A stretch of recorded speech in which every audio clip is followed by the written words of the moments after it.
talk about this week. There's some big changes at the WSOP. We're going to get Craig's opinion as the director of race and sportsbook and poker. I'm going to mess up every time just on purpose now. Well, and what have you been doing for the last few weeks?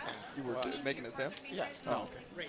I know who you are. That was the previous iterations were his God-given best ability. Now he's just the Now same. he's now Yeah, he's I gave up. Yeah, I gave up. Looks like we have a hand here where Jimmy Tran, who is old school Las Vegas legend. Can you put it any other way, John? No, that's pretty accurate. Yeah, I mean, Jimmy's been around. He said he's been playing since 1995. I think he's been playing since like 1975. But he, old school pro. He's talked a lot about how he's had to change his game over the years because these young internet kids keep coming up here trying to be aggressive and outplay him. All right, we're going to get into the action here in just a few minutes. So, You gonna make it there? No. We got some physical we technical might lose our host difficulties here. You guys can't see, but we almost water went down the wrong pipe Dallas there, boy. Yeah, you handled it well. Has anybody ever died on live TV doing a Twitch broadcast or anything like? Has that never happened before? Either way, that's a question I don't want the answer to. Here's the thing: you handled drinking that water just about as well as Craig's got title. So well done there. Thank you. I'm working on it. One of these days, I'm gonna be a professional broadcaster. That's my goal in life. Dallas, want to give a rundown on the game again? Yeah. So in the one seed, we got Noah Goodwin. Noah's No. What they're playing tonight?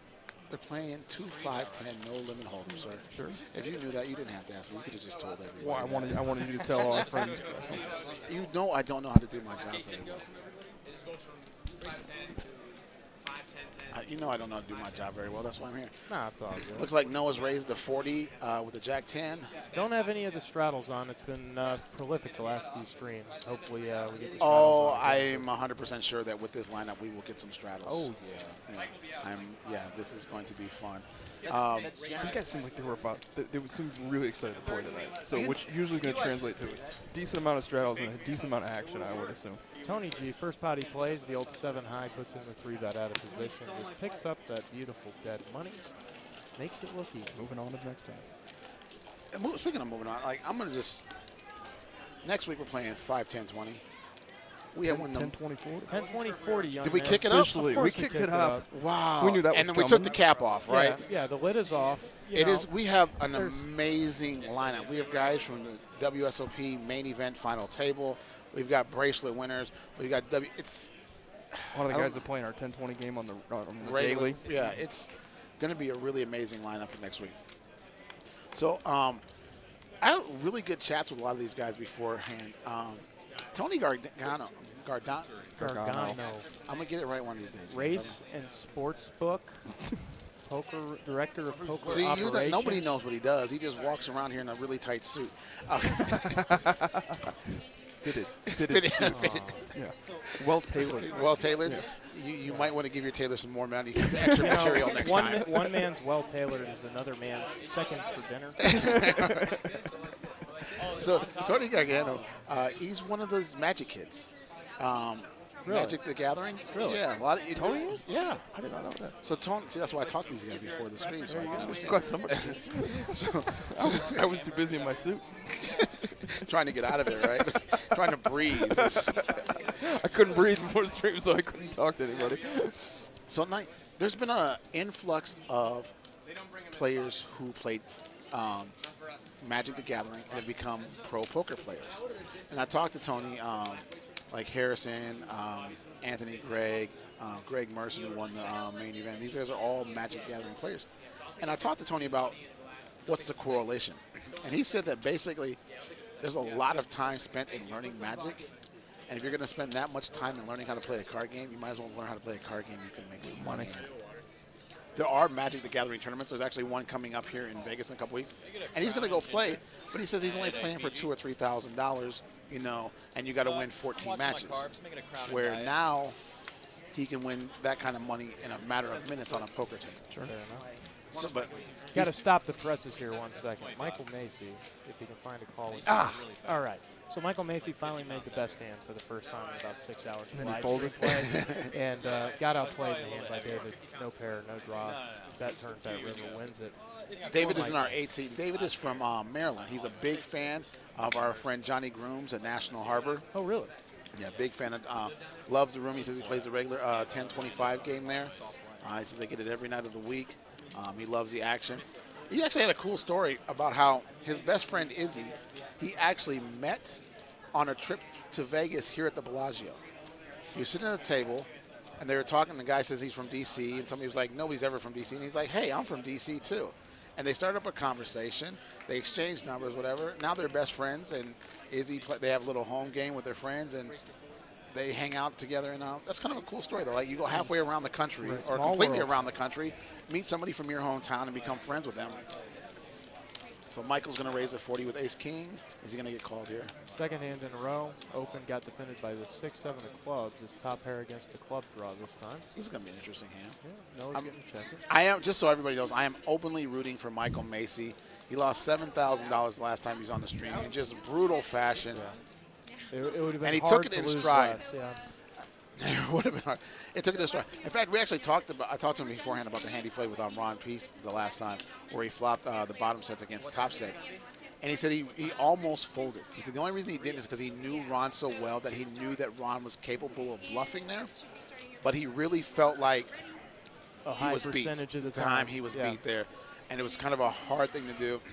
And he said if you go back and look at his face on the stream, he was like, yeah, I know what you got. And it's hard to fold sets. We all know that, right? They're my downfall. If I can learn how to fold a set, I might be able to sit at this game. All right. Mike raised from early position, got defended by the blinds. Noah flopped a flush draw. Check called one bet, check folded the turn. Mike Macy's in business this week, gentlemen. All right, at least he's got one winning hand under his belt to start off this week. So, yes, congratulations, Mike. So you will not lose every pot today. It's amazing because we have this great, like, Ronnie Barta in the 7th seed has a WSOP bracelet. Yep. For his favorite game is 6 max a limit hold'em. The old min bet hold'em. Yes. But he actually says that he plays a lot more no limit. People just don't realize that. Like, it's funny. Of everyone on the stream tonight, I'm the most anxious to see how Ronnie plays. I haven't watched him play a lot. He's not somebody I know. I couldn't tell you how he's going to play, tight, loose, aggressive, whatever. And I'm most interested to see how Ronnie plays. I know he's had tremendous success. Yeah, it's funny. And I was talking to him, and he doesn't think winning a bracelet is his greatest accomplishment for WSOP. Yeah. What did he say it was? He has the record. I didn't know this. For most consecutive cashes in the main event. Yeah. At 5. From Forgot 2010 to 2014, right. he cashed every main event. Wow. And he got all the way to 24th place, and then he said he got his aces cracked, and he was still kind of tilted about that. And that was 3 years ago. So he actually feels like that might be the bigger accomplishment than winning the bracelet, even though he said when he won the bracelet, he was so beside himself he didn't know what to do. Like, he couldn't think or rationally. Like, he just sat there and was oh my God, I want a bracelet. Oh my God, wait, did I really win a bracelet? Kind of conversation. Just didn't believe it happened. Yeah. So, I called it off. We got a hand here. Is Vinny going to call with the queen 3? No, he's going to fold this. Mike Del Vecchio, who won himself a WPT event earlier this year. He said the first thing he bought was a pair of $600 boots. Boots. He said they're not really special boots. He said they're fashionable, not comfortable. Okay. So yeah, I've heard that before. Yeah. So it was kind of a weird thing. He just kind of saw them and was like, I can afford to buy these now. We got a flop here of Jack Trey, Jimmy Tran. He's got a 10-9. Mike B's got it. Whoever fires the first bet here should win this pot, right? Most likely, yes. Yeah, Mikey just folded to him in the open. Jimmy called out of the blinds. So he check, and then Jimmy turns straight draw and has to bet it. One pair's going to take it down. Oh, he did river. The checked all the way down? No, it was bet on the turn and a call. Check, river.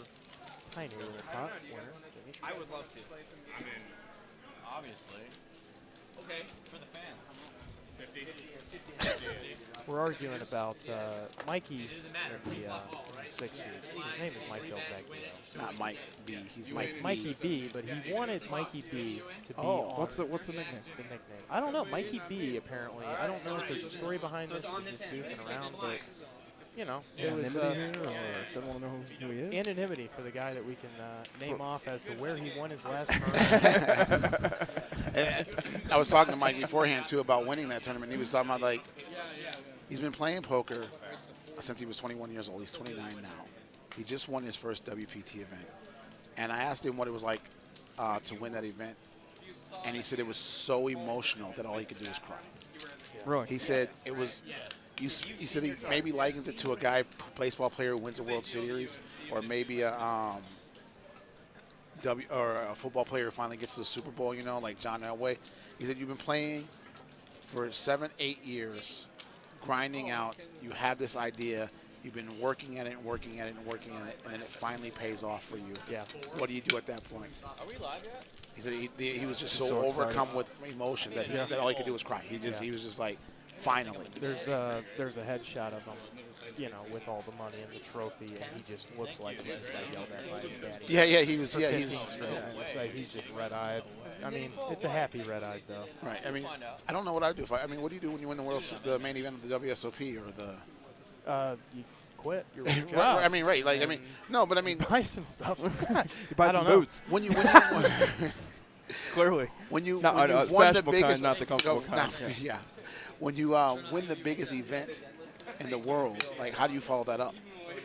It's not like golf, right, where you win the Masters, then you got to go win the U.S. Open. But with that being said, it seems like There is no it triple seems crown. like with everyone Yeah, on like- a main event Well, run, or maybe final table, they seem to go on a run for the next year. Somebody does out of that group. Right. You know? Absolutely. For 1 year, there used to be a triple crown. I don't remember what it was, but it was like the Canadian Poker Open, a WPT, and a WSOP, and there was like one person that actually did that, and they called that the triple crown. The closest thing to triple crown. Yeah. But I guess like now, it's not the EPT anymore. It's whatever. So you'd have to go on an EPT, a WPT, and a WSOP, right? That's the only way I heard it, I guess. Yeah. It's something like compared to the Triple Crown with those three.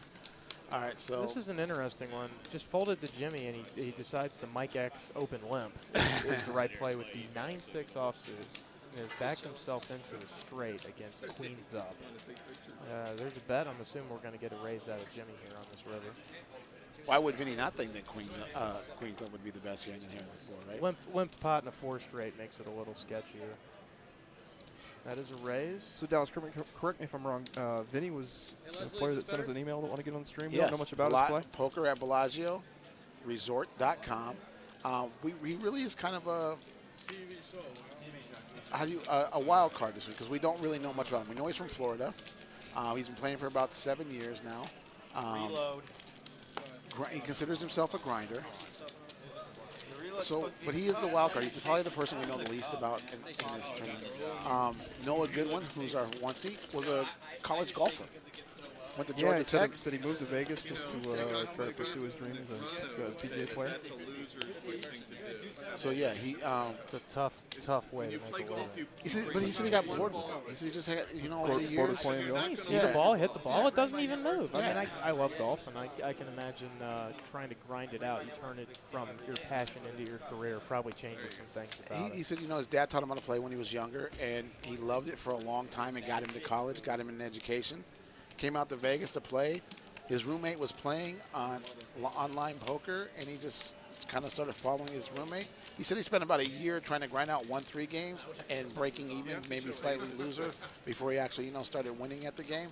Finally figured something out. Yeah, and he said he actually hasn't played golf in like 2 years. No kidding. Yeah, he just kind of tired with it. He just, I He's gave You know that's kind of my history too with golf. I grew up playing that. I wasn't anywhere near that, but I just played all my youth. That's all I did. I was just obsessed with it, and then just. what was your best handicap? I was down to a 3. Oh, I hit my best at age as a junior in high school, and then never quite got to that next level to go on to play. I mean, I could have played some smaller colleges, but same thing. I never wanted to play anymore. I don't play anymore at all. That's So weird. It's weird. I have a friend of mine who So I can see it. same thing, grew up playing golf all the time.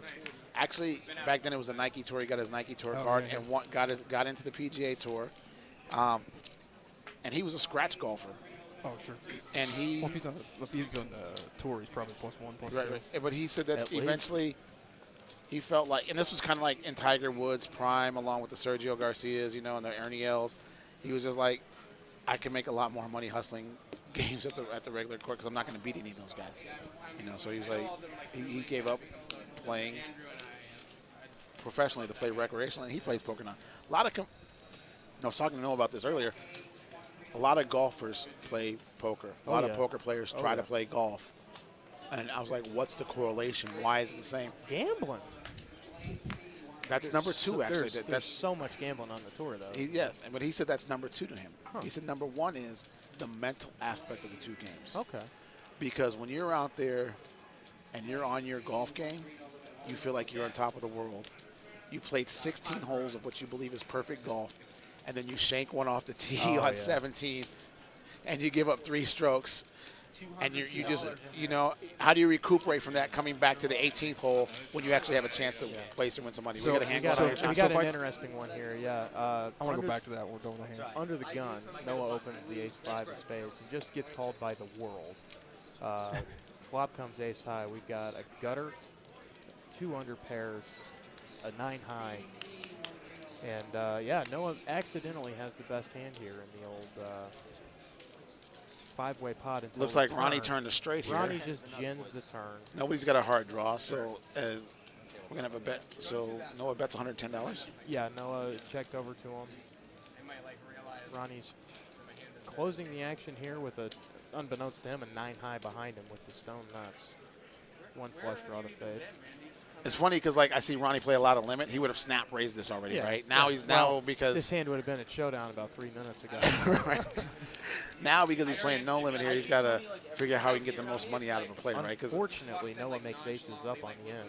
this is going to be interesting. Is Noah going to check back here? Ronnie checked. Noah's not going to check here, is he? I can't imagine. He's got to think 2 pairs is the best hand. He's got to Boy, think the hand's that played out. aces up is the best hand. Even if he thought that Ronnie had something like king queen, he's got to think that he outdrew him, right? Yeah, $400 in the pot. Noah's going to bet $240. And again, Ronnie would have 4-bet this hand already in a limit game. Yeah. Ronnie will play any limit game you want to play. If you come in and you want to play 100, 200, 300, 400, 500, whatever you want to play, he'll make up a game. You can play it. Yeah. He loves limit poker. All right, here he goes. That is There's his raise. raise. That's a huge raise. That looks like 900 or so. Noah can't call here, right? He He very can't. well could. 690. Well, I was off by a little. That was about 3x Noah's bet, right? Yeah. 450 more to Noah. Deep in the tank. That is a good looking move to tech that. If it's in the console. I've done 2. Absolutely, man. My old man's a. This is not an immediate fold. And you still couldn't get into Georgia Tech. Oh, he makes the call. He makes the call. Thought Ronnie might have been making a play, or maybe he thought Ronnie had something like king queen or something like that. We'll have to ask Noah about that hand. Yeah, big. So you were talking about the. So back to the golf and poker and the correlation. I will say this. This is my own opinion. Maybe we can have some chat debate about it here in the stream. I will say golf tilt is 100 times worse than poker tilt. That'd be funny Well, if it was my hand. here's the thing. Better or worse, one is generally substantially more expensive than the other. So it's a sliding scale. Of why Which one? I don't think that's clearly defined. I think you got a point there. Yeah, because absolutely. I've seen some really big bets in poker. And I've seen some really big bets in the golf course. Yeah. I guess it depends on who you are and what you. I don't play golf. Like I played one time when I was like 16 years old. We played 18 holes and I quit after 6. I just became the caddy for 2 guys after that. I couldn't take it. You stayed on the course, though. I was there. God I bless finished. I paid for this, damn it. I'll be here. What do our viewers in the chat think? Which is worse, golf tilt or poker tilt? Let's see if we get some responses. I can't explain. I can't have no opinion because I don't golf. Again, that's just my opinion. Me but- personally, I rage much harder on the golf course. Generally speaking. I'm gonna put Anthony Gargano You're on. which way? I rage on the golf course really bad. Yeah, from me time too. to time. You I've throw- gotten you better throw at it. clubs? did. Do I've, you oh, want- that was the worst.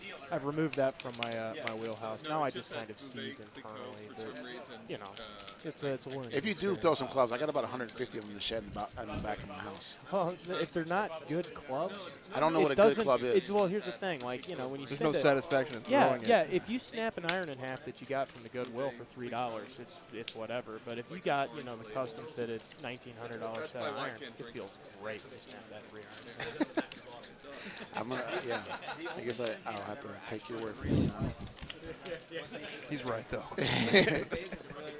No, like so like my former roommate left like literally 200 golf clubs, and I like Googled them to see if they were like worth any money. They're considered vintage. I don't know what that means. Like I'm not a golfer. So. Worthless.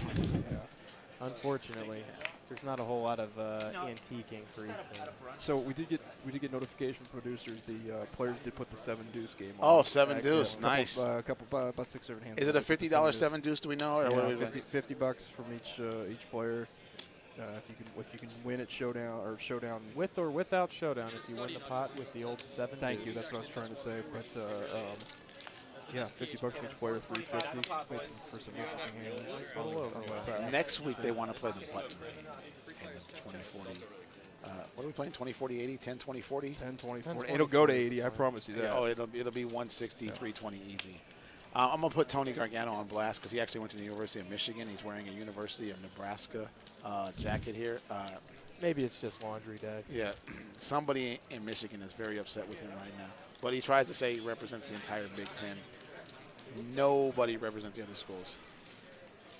Rob McVegas, he agrees with John and I. Golf, way worse tilt. Played college golf, was an All-American, and seen people almost kill each other with clubs on the course. Well, you know, it's nice that. Is there a YouTube video of that somewhere that I can watch? That's awesome. What we got here? Mike's got Ronnie's in an interesting spot where he has not made an aggressive move at this pot at any point and ends up with kings up in position on the river and gets checked to. Problem is he's facing third pair and third pair only.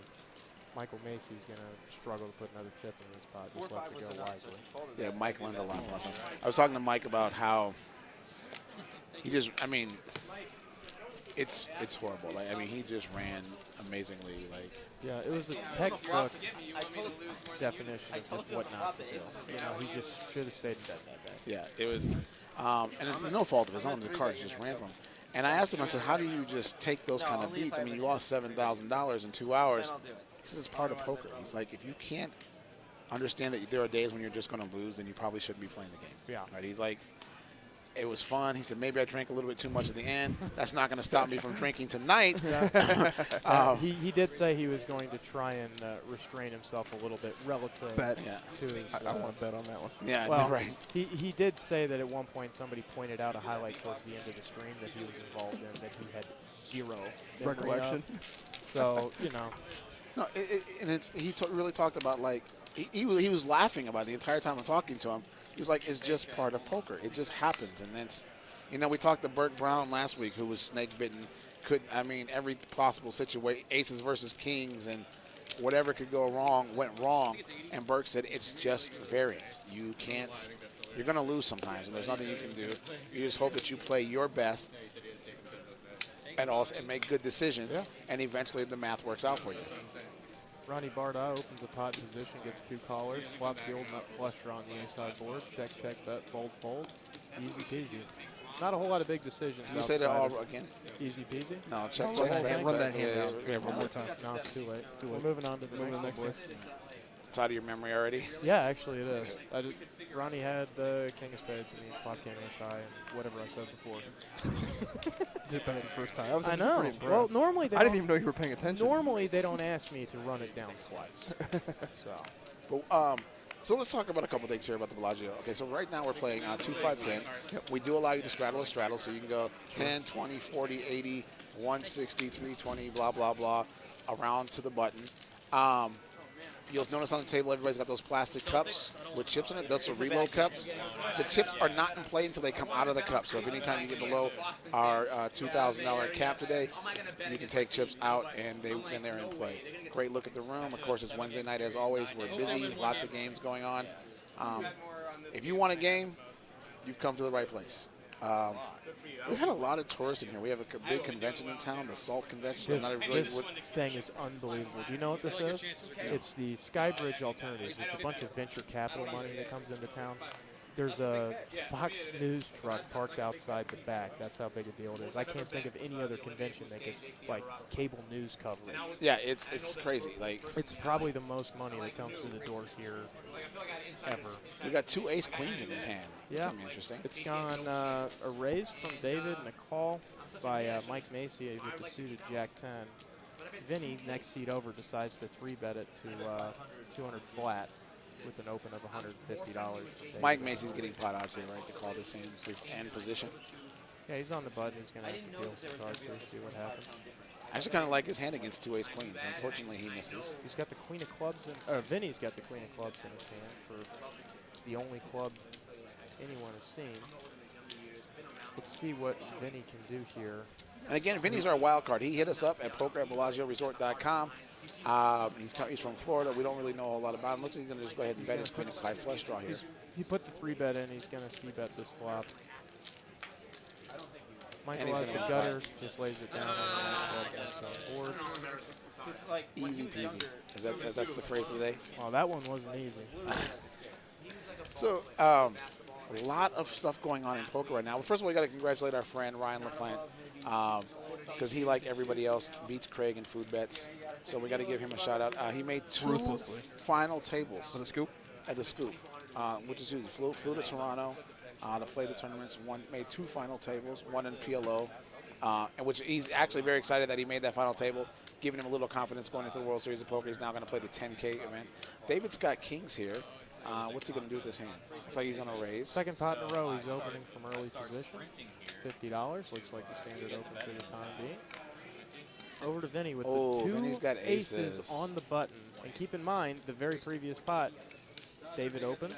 Vinny, if there's a call in between, and Vinny 3-bets it. This time it goes 50 to 180. A smaller 3-bet than the previous hand. And David's just trying to figure out how much money he's going to pot here with kings, right? Most likely. Because you never think anybody's got aces when you have kings. It's just, unless you just know something. Unless you're Michael Macy. Yeah, David's going to raise there. That looks like another 400. Ballpark of 500 for the 4-bet. 450. 180 to 450. As you guys can hear, everybody's having a great time at the table. Mike Macy. Ronnie and Mike are ready to go. Now Vinny's thinking the same thing. David was just thinking, how much money can I get in his hand? I think he just hit all in, right? Raising all in. And he's probably going to get a call here from David. 5-bet shove and a call. Yep. For the old $3,300 pot. I think they're running it twice. Might have got it in. That's 5 blanks. David really needs a king here to break even. For those of you who don't know why players run it twice, it's to cut down on the variance for hands like this where you run into aces versus kings. And hopefully you can win one of the boards so you're not, it's not costing you your entire stack here. Just running, reducing some variance there. 10 cards, no king. That's a rough start for David. No But I mean, flush. there's just nothing you can do in that spot. Yeah, I mean, there's you're not. just gonna lose. And David knows about what we know about Vinny, right? Because Vinny is the wild card. Like he's probably never played with him before. And even in that spot, if you knew him well, I don't think it matters. I mean, they're puts the 3-bet in there. It's the money going. Yeah, you're playing. I guess you could argue that it's slightly less than 200 big blind poker with the 3-blind structure, but it's 200 big blinds. You get 2 kings. Ship it. Yep. Yeah. That's what we do, right? You just ship it. Ship it. Yeah. So years ago, I was playing poker in Iowa, of all places. Oh, John. Here he comes with No, another not a bad beat beat. story. No bad beat. No, story. no, it's bad not you haven't told a single bad beat story. It's Yeah, just we've thinly only been veiled on. We've brag. only been on. I think only I streamed got about busted 20 on one for minutes. one. Yeah. I was just waiting for the. I had an okay time. I broke even. Nothing really happened. I got needled by a guy who was about 50 years older than me. See, that was a brag that he's young. No. Yeah. So the gentleman says, I call him on the river, and he says, I have the Navy hand. I was like, I've never heard of the Navy hand. He turns over the nuts and says, ship it. Wow. I was like, nice hand, sir. This sounds like circa 05. Probably, when it was still funny to do stuff like this. Yeah, probably. Yeah, nowadays somebody would probably cuss you on the table because nobody takes losing. Like, Right. Yeah. No. 3-way limp pot here. It's funny how that was entertaining in the old days, and Right. now it's considered completely inappropriate. Right. That's just obnoxious. And what do you do to a guy that like is 60 years older than you and might have a heart attack if you breathe on him? Like you just Looking forward to seeing So, some of the remarks of. Ronnie is led after the three-way limp pot. David turned trips. Bet ace high. Got called by top pair. Turned trips. Check, check. Ronnie looks like he's just going to have to give up here. Ace high. Not a terribly good hand. He just started calling me Mikey B. You guys don't forget that our Bellagio Cup poker tournament is coming up July 13th through the 18th. It's the second biggest 10K event in Vegas. Actually, probably third date, right? Because WSOP main event, our 5 diamond, and then the Bellagio Cup. And that, would you say put it in that order? For 10Ks in Las Vegas, yeah, absolutely. In that order. Last year, first place was over 700,000. Sure. I believe we'll probably get closer to 900,000 this year, just based on our normal rate of increase in players every year. Sure. What do you think? Should we stream it? You don't even have to ask me. I think we should stream everything. So, yes, we're going to stream the final 8 players. In touch. Be sure to follow us. I think there's a very, very good chance. Yeah, it's going to be a great stream. We get so many big-name poker players to play this tournament. It's amazing. And we're hoping by then, too, obviously the final table's longer than the couple hours here on the stream. We might have some guest commentators by that point. Yes, we're working on it. So, like, everybody always asks about that question. Like, as you'll notice tonight, we got the table audio working a lot better than we had before. It's still a work in progress for us, but I think we're coming along pretty good here. So we are working on guest commentators, and we got a YouTube channel that we're working on. We're gonna see some interviews and stuff like this. This is kind of our test run up to the World Series, and we're prepping ourselves for all the stuff that we're gonna have after the World Series of Poker. It's gonna be a lot more in depth. It's gonna be interviews with the players before and after. You'll see them on YouTube.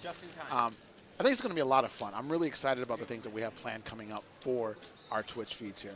Looks like Michael's got jacks here. Ace, Jack. Michael opened, got called in no less than 3 spots. They do both put glasses on?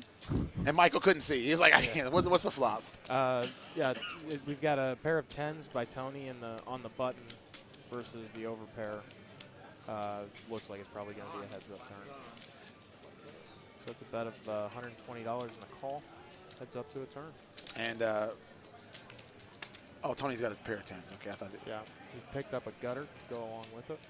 And a flush draw, right? He picked up the straight flush draw. He's got a straight flush draw now. Yeah. That's absolutely correct.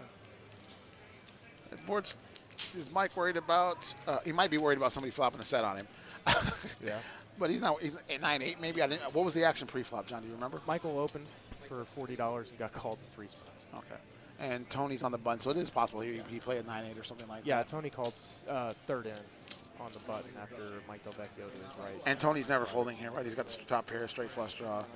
He's not, what's he worried about? Just a call. Just a call. Is that not a clubs? That is No. the offsuit 9. But it does give him the straight. Yeah. I think that Michael is back to his normal form on the Twitch feed. And these two wanted to get in the hand, or not Mike. Tony. Not Tony. We want Mike and Mike. Mike. Yeah. Yep. Mike's going to have to Check fold here, right? face a bet here. Depends on the sizing that Tony decides to go for. A lot of you don't know Tony Gargano, but he has 1.3 million in live tournament wins. And you know where his biggest cash was? Here at the WPT. Yep. I talked to the old WPT championship. the old WPT. Oh yes, back when we had it in the here. springtime. Yeah. $340 is the bet. Relatively small. I think you should work on getting that back, Craig. I'm just saying, I love that event. It's about half the pot. Mike's probably folding, right? He's going to be afraid of any two-pair hand. Jack 10-9, 9-8 here, 6-8. Yeah, he Let's fold. go. Yeah. That's a pretty good fold. See, he hasn't. He plays well when he's only had 3 drinks. It's the 7th one that like. Casey's getting stuck. So Lions FC asks, how long does this stream run? An undetermined amount of time. till our producer Matt decides it's over. But we've run about 2.5, 3 hours. 2.5, 3 hours on So it. let the game run for a little bit. If we get some action going on, we'll keep it going. I was talking to Tony before the stream, and I asked him, would he like more tournament or cash? He says it's a tough decision because he came up playing the Magic tournaments. Yeah. But he said he's been so close. Even though he has 1.3 cumulative wins in poker, he's been so close to those $500,000 and $1 million wins that he hasn't have, that he has to keep playing tournaments because he feels like sooner or later he's just gonna luck into one. Yeah. Like, and at that point, he can quit playing. Right. He just wants to win the one. He's like, because he has so many second and third places, And even his first places aren't that $500,000 or $1 million, and he's really going to get there. Here's another interesting one. Vinny opens first in. Mikey, 3-bet it to $120. Tony Gargano on the button right next to him just mucks the ace-queen. Heads up to a flop. Vinny is called the 3-bet flop top pair. Probably going to check it over. We'll see. It was 3-bet pre-flop before it, Tony mucked the ace queen? Yeah. Mike to Tony's immediate right made it $120. Small bet, $100 into the $250 pot and call. And Vinny called, but Vinny was the original raiser, so yeah, he was Vinny getting the odds there to call. And then called the 3-bet.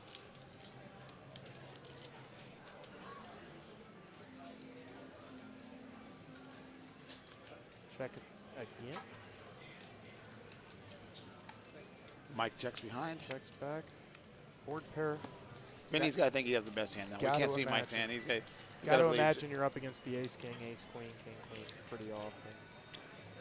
I think, though, I think we'll get a bet. if he had king, queen, Mikey D would have bet the turn, right, with this straight draw. He bets and it's folded.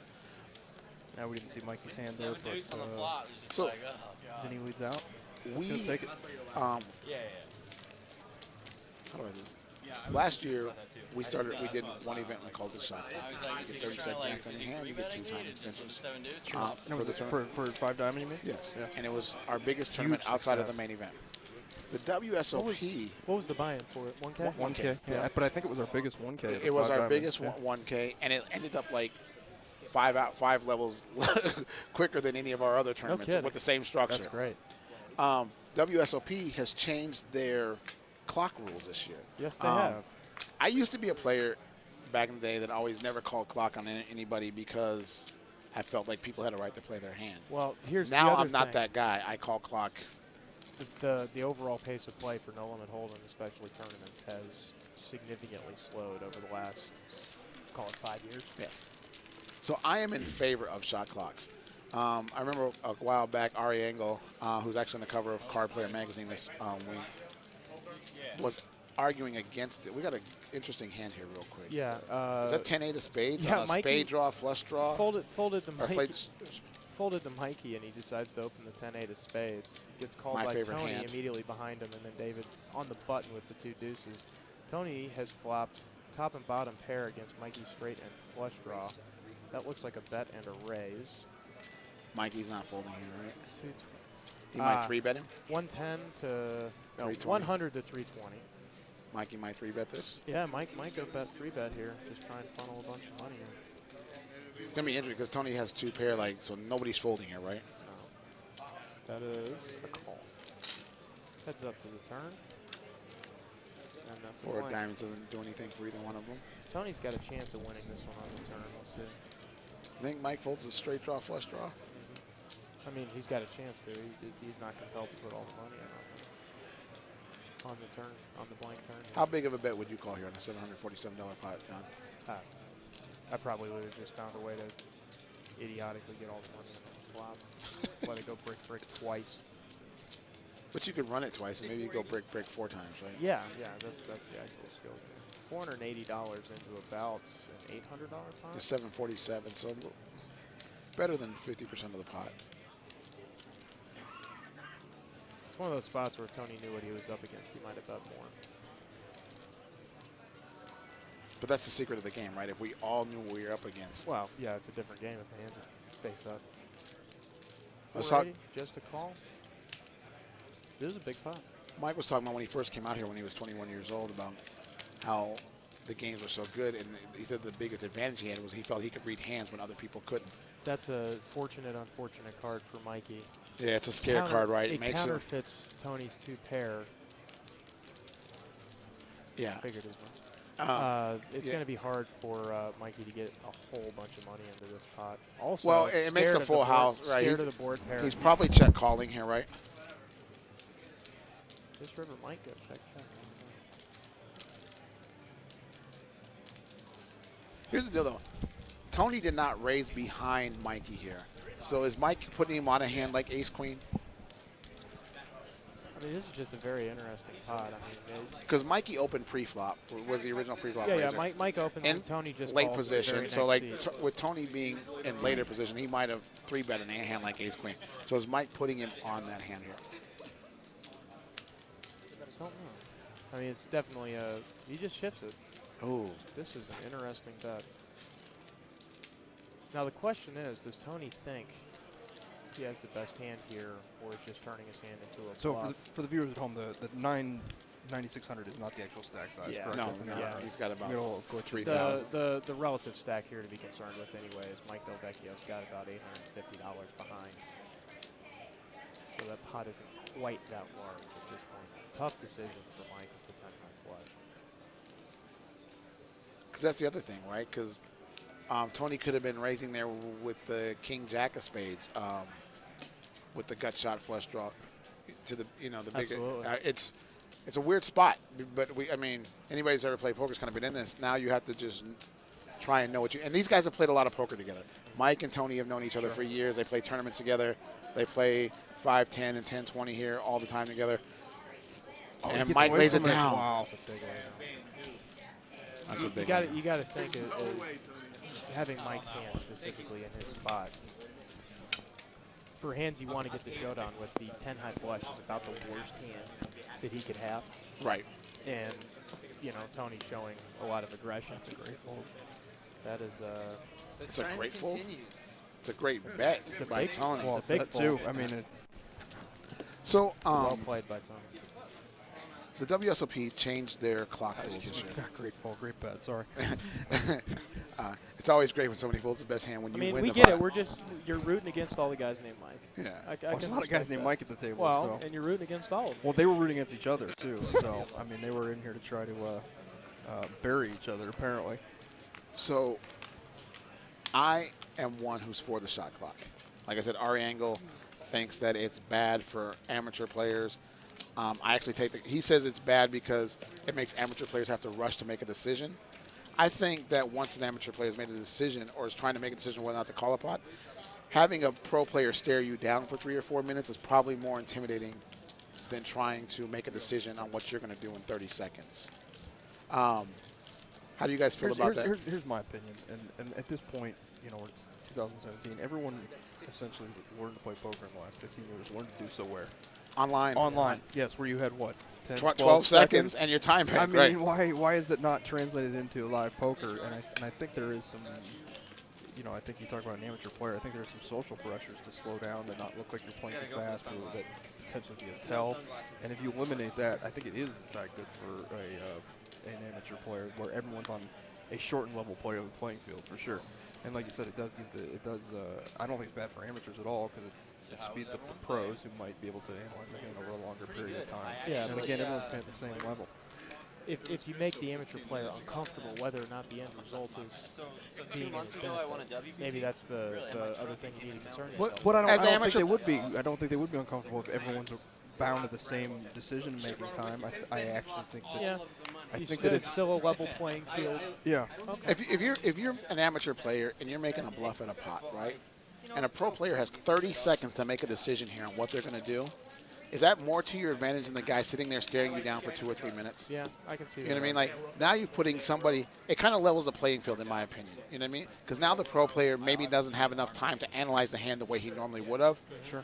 So it brings that gap a little bit closer together. And again, that's just my opinion. And I don't have any concrete proof that it works that way or it doesn't work that way.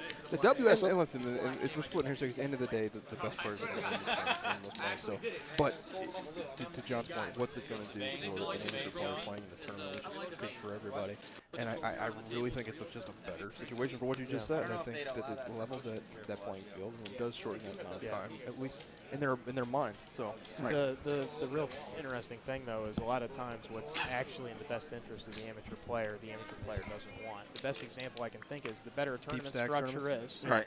the worse off the average amateur player is. The better the structure, the better players are going to win more often.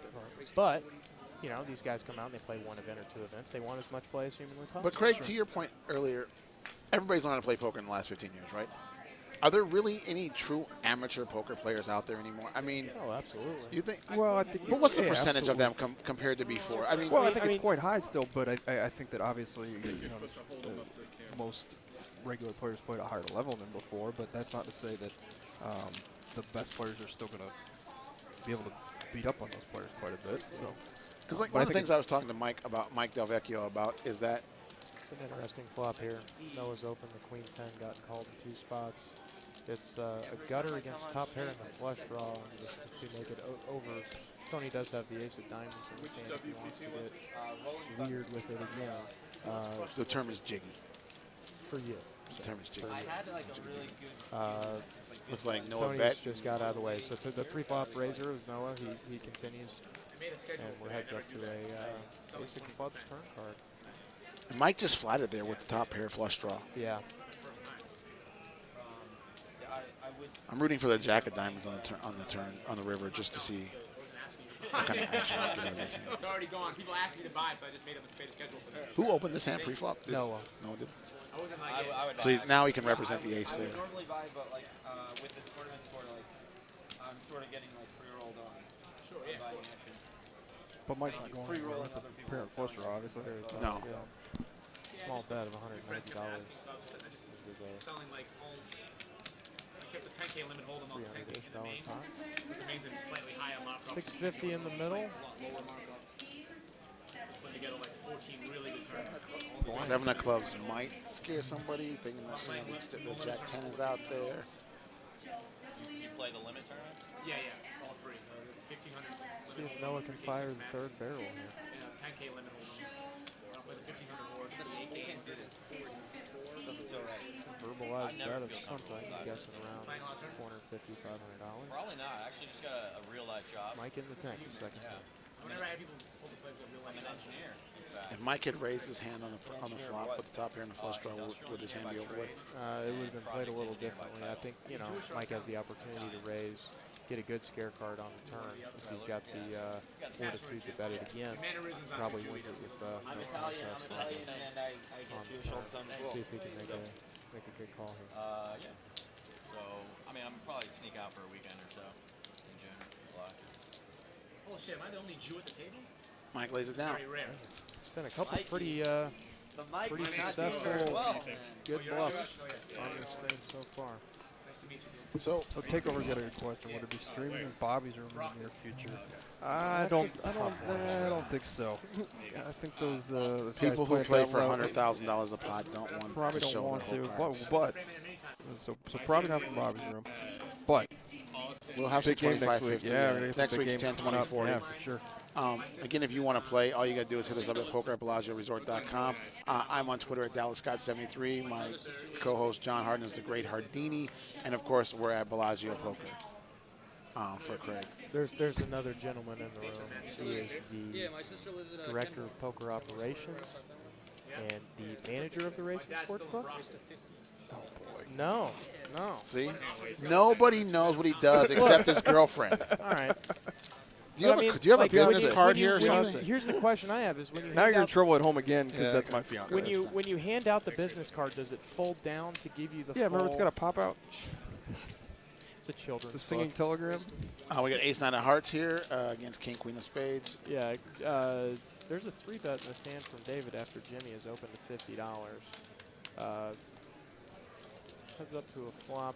No joy. Doesn't for really help either. anybody. It gives David a gut shot, but he has the best hand. He's going to continuation bet here. Pre-flop aggressor is going to lead. King Queen is not a great hand on the old 5-4 And Jimmy's going to lay down.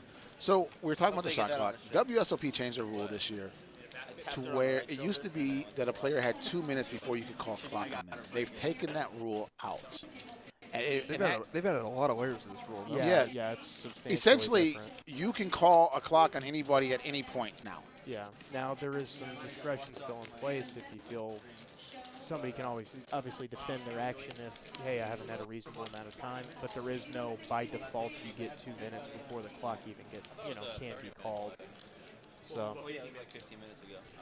I personally am in favor of it. I mean, anything to speed up the game. The most interesting wrinkle of that is that basically in the writing of the rule book, they say that they encourage players call the clock on each other, which is a vast deviation from the poker you and I, Collins, But let me ask you this. Dallas came up playing. And Dallas, John, what do you guys think about this? I mean, you can put that in a rule book, but will that actually change the culture? Yes. I think that people are excited. I think people will be excited about it. Like I said, I used to be one of those guys who never called the clock on anybody because I just felt you had a right to play your hand. But it got to, David obviously doesn't have the ace nine of hearts in his hand, right? This is interesting. Because the nine of hearts is on the board. if this graphic is correct, we have some questions. Our producer Matt is telling us that no, that he does not have the ace nine of hearts in his hand this time, which is probably a good thing. All right. Yeah. Okay. Right, Yeah, just- you're right because he folded. Just let that hand go away, Yeah. and we'll not have to worry about it. So Mikey seems to be our culprit this week for not getting his cards on the reader, huh? Yeah. Yeah. For those of you watching at home, sometimes the cards don't read. It's not our fault. It's our players here that seem to miss the mark. So Vinny with the 2 black kings open and then bet the flop. The scare card comes off. It's not a terrible card for the 2 black kings though with the board pair. Decides to check all the $230 bet. They're heads up on to the river. About $770 in this pot. Vinny out of position.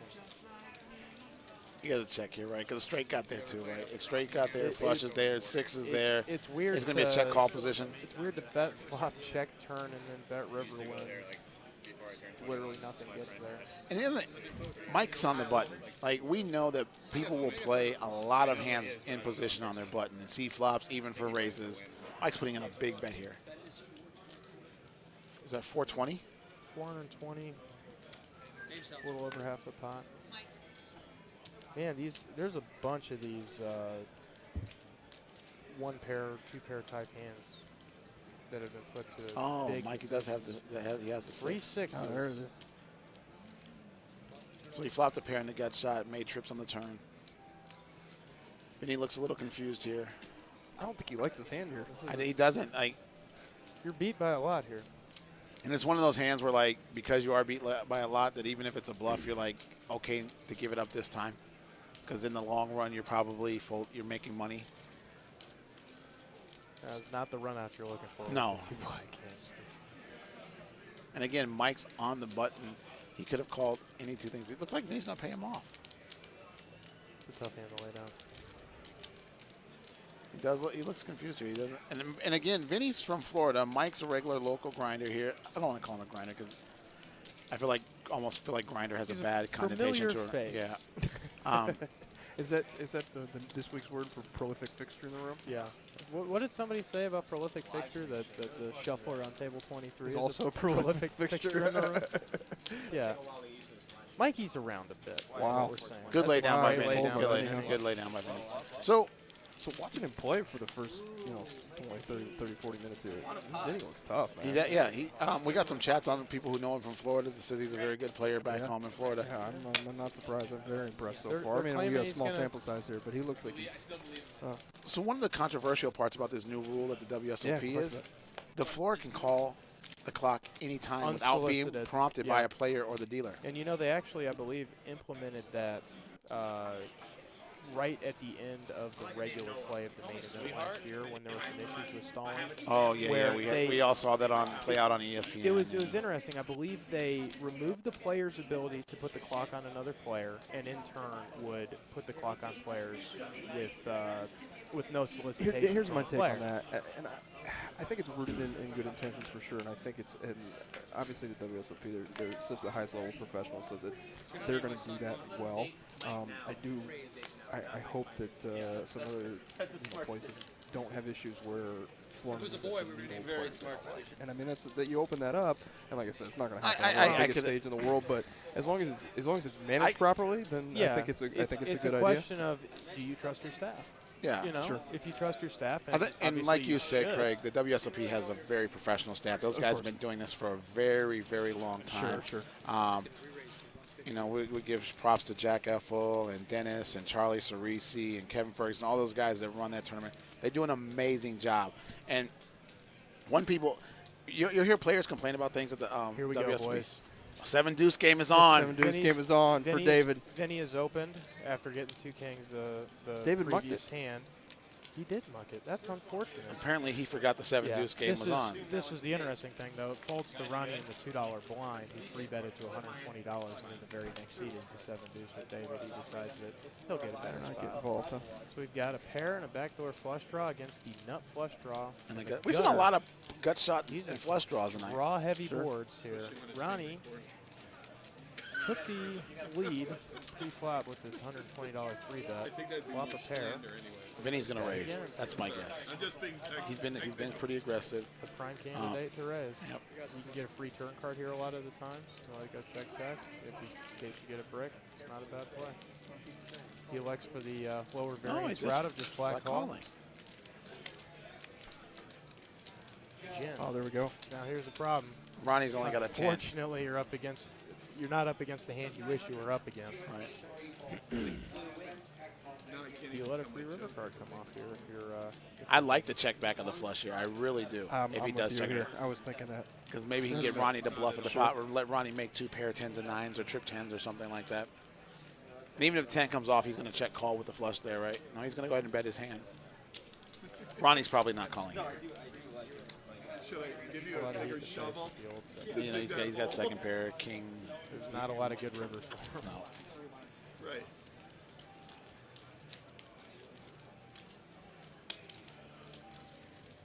This might be a little bit of the Hollywood.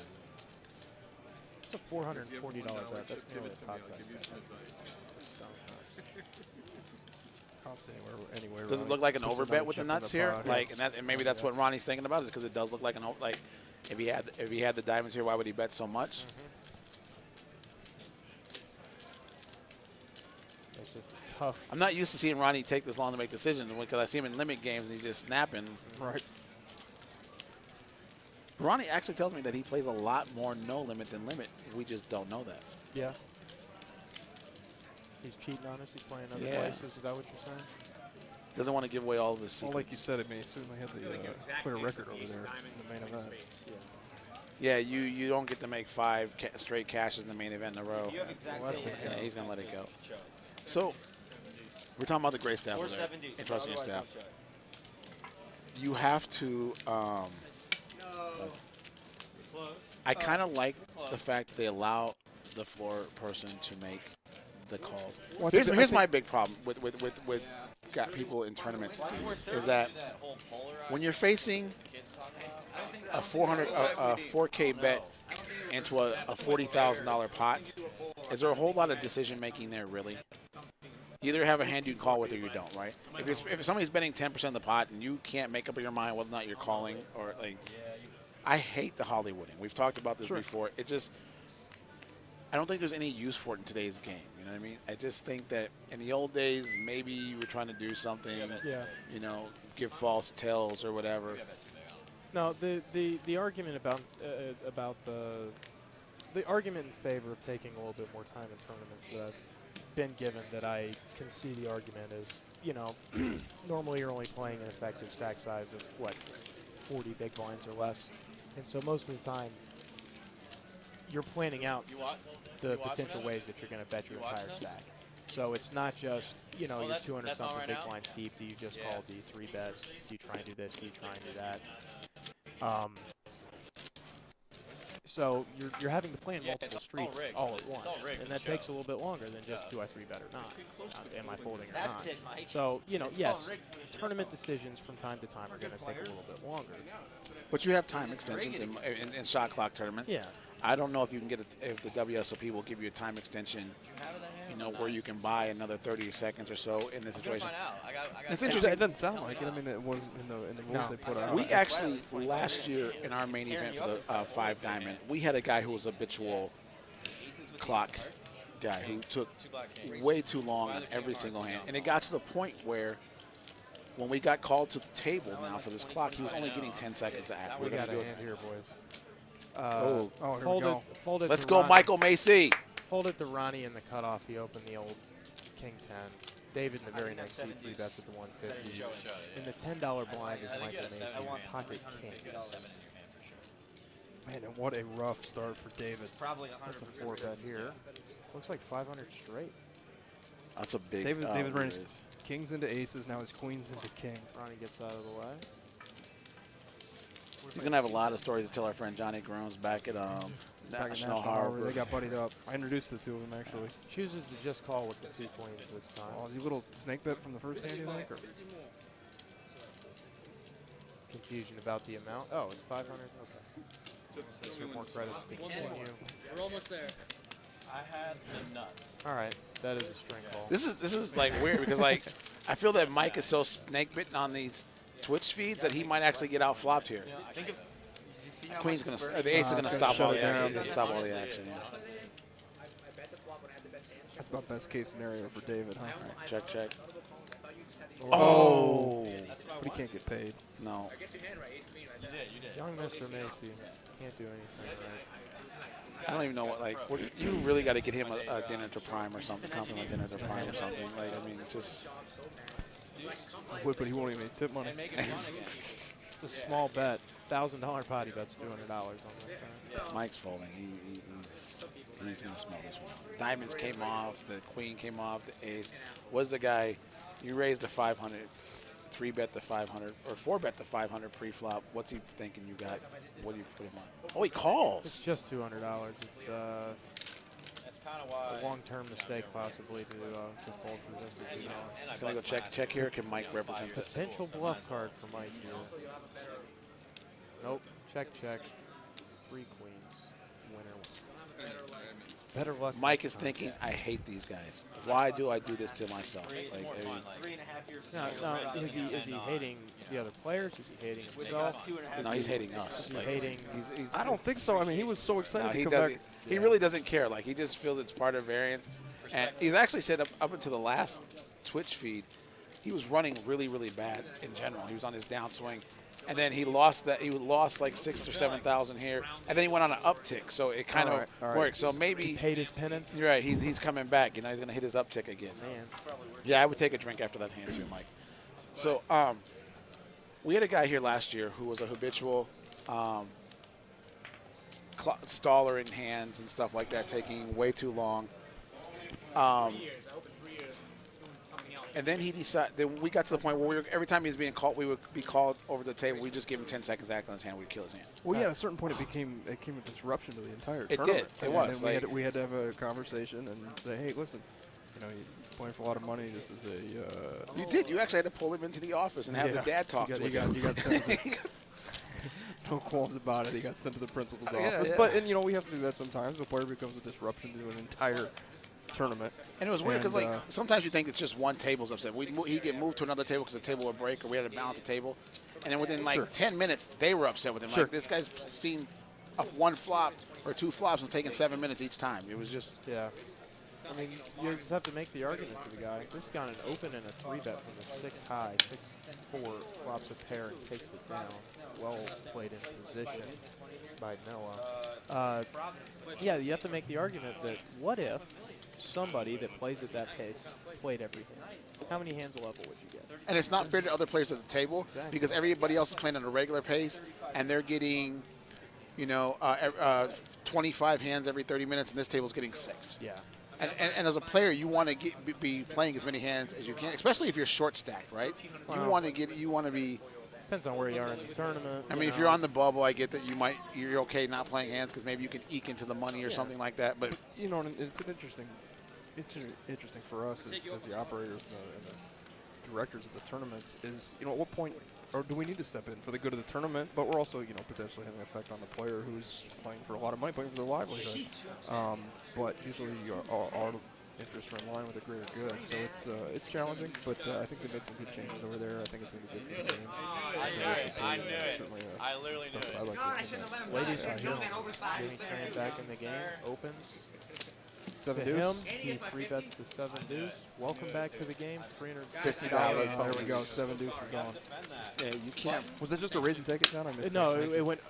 Somebody opened. I didn't see who. To him, he 3-bet it to Oh, like okay. 110, 140. And they auto Now he's laughing at him. Folds Thank you for the through. money. Yeah. I think that people you hear a lot of players want to make complaints about like tournaments like the WSOP. But the one thing nobody realizes is there's nothing like that in the world. That event is so big and so huge. There are so many people that come through there. And when they implement new things like the Colossus, nobody else has done it. So they don't have a playbook that they can say, "Oh, this person's done that, and this is what we could have learned." They have to learn those things on the fly, Yeah, right? you got to hope for the best. Yeah, I mean, like when we change events here and we try to be open-minded and creative.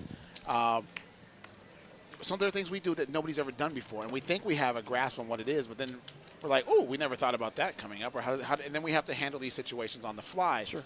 And I think that people don't realize what actually goes into putting on those type of events and the months and the takes and the Planning gaming. up to it, sure. Yeah, you know, and all the stuff that goes into those events. So they do a great job over there. So kudos to those guys.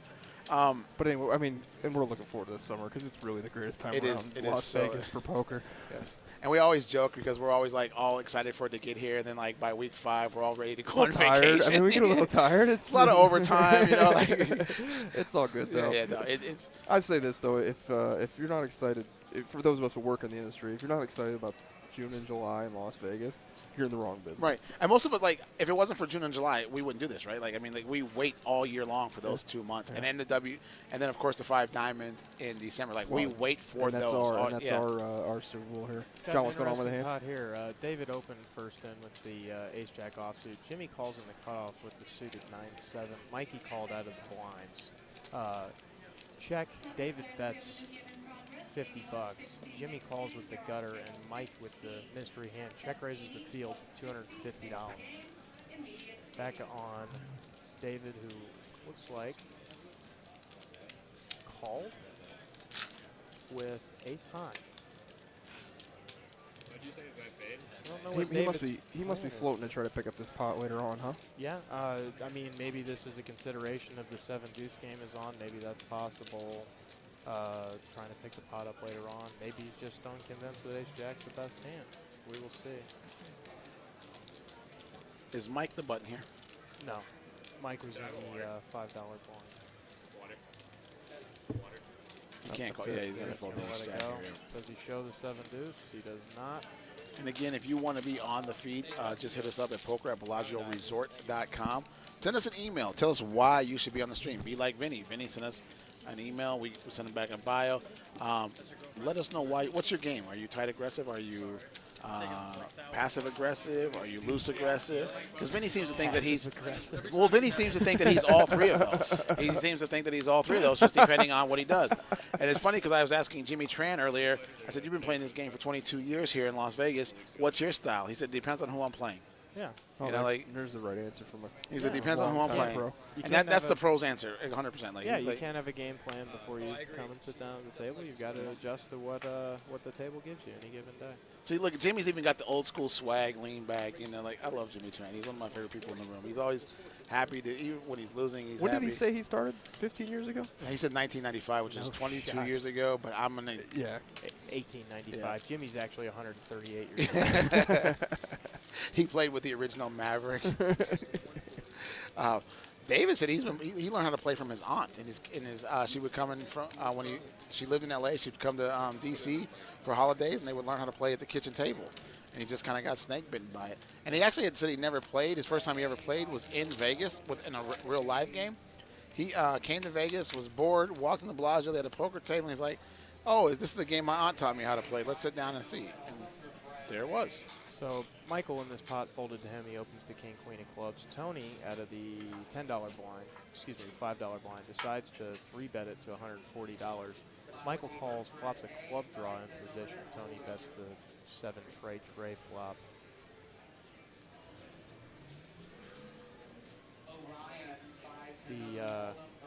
There we go. They've updated. They showed Michael was all in for his last $109. He's clearly added on a little bit of money. We have because you see that little plastic cup there? That's the reload cup. cup.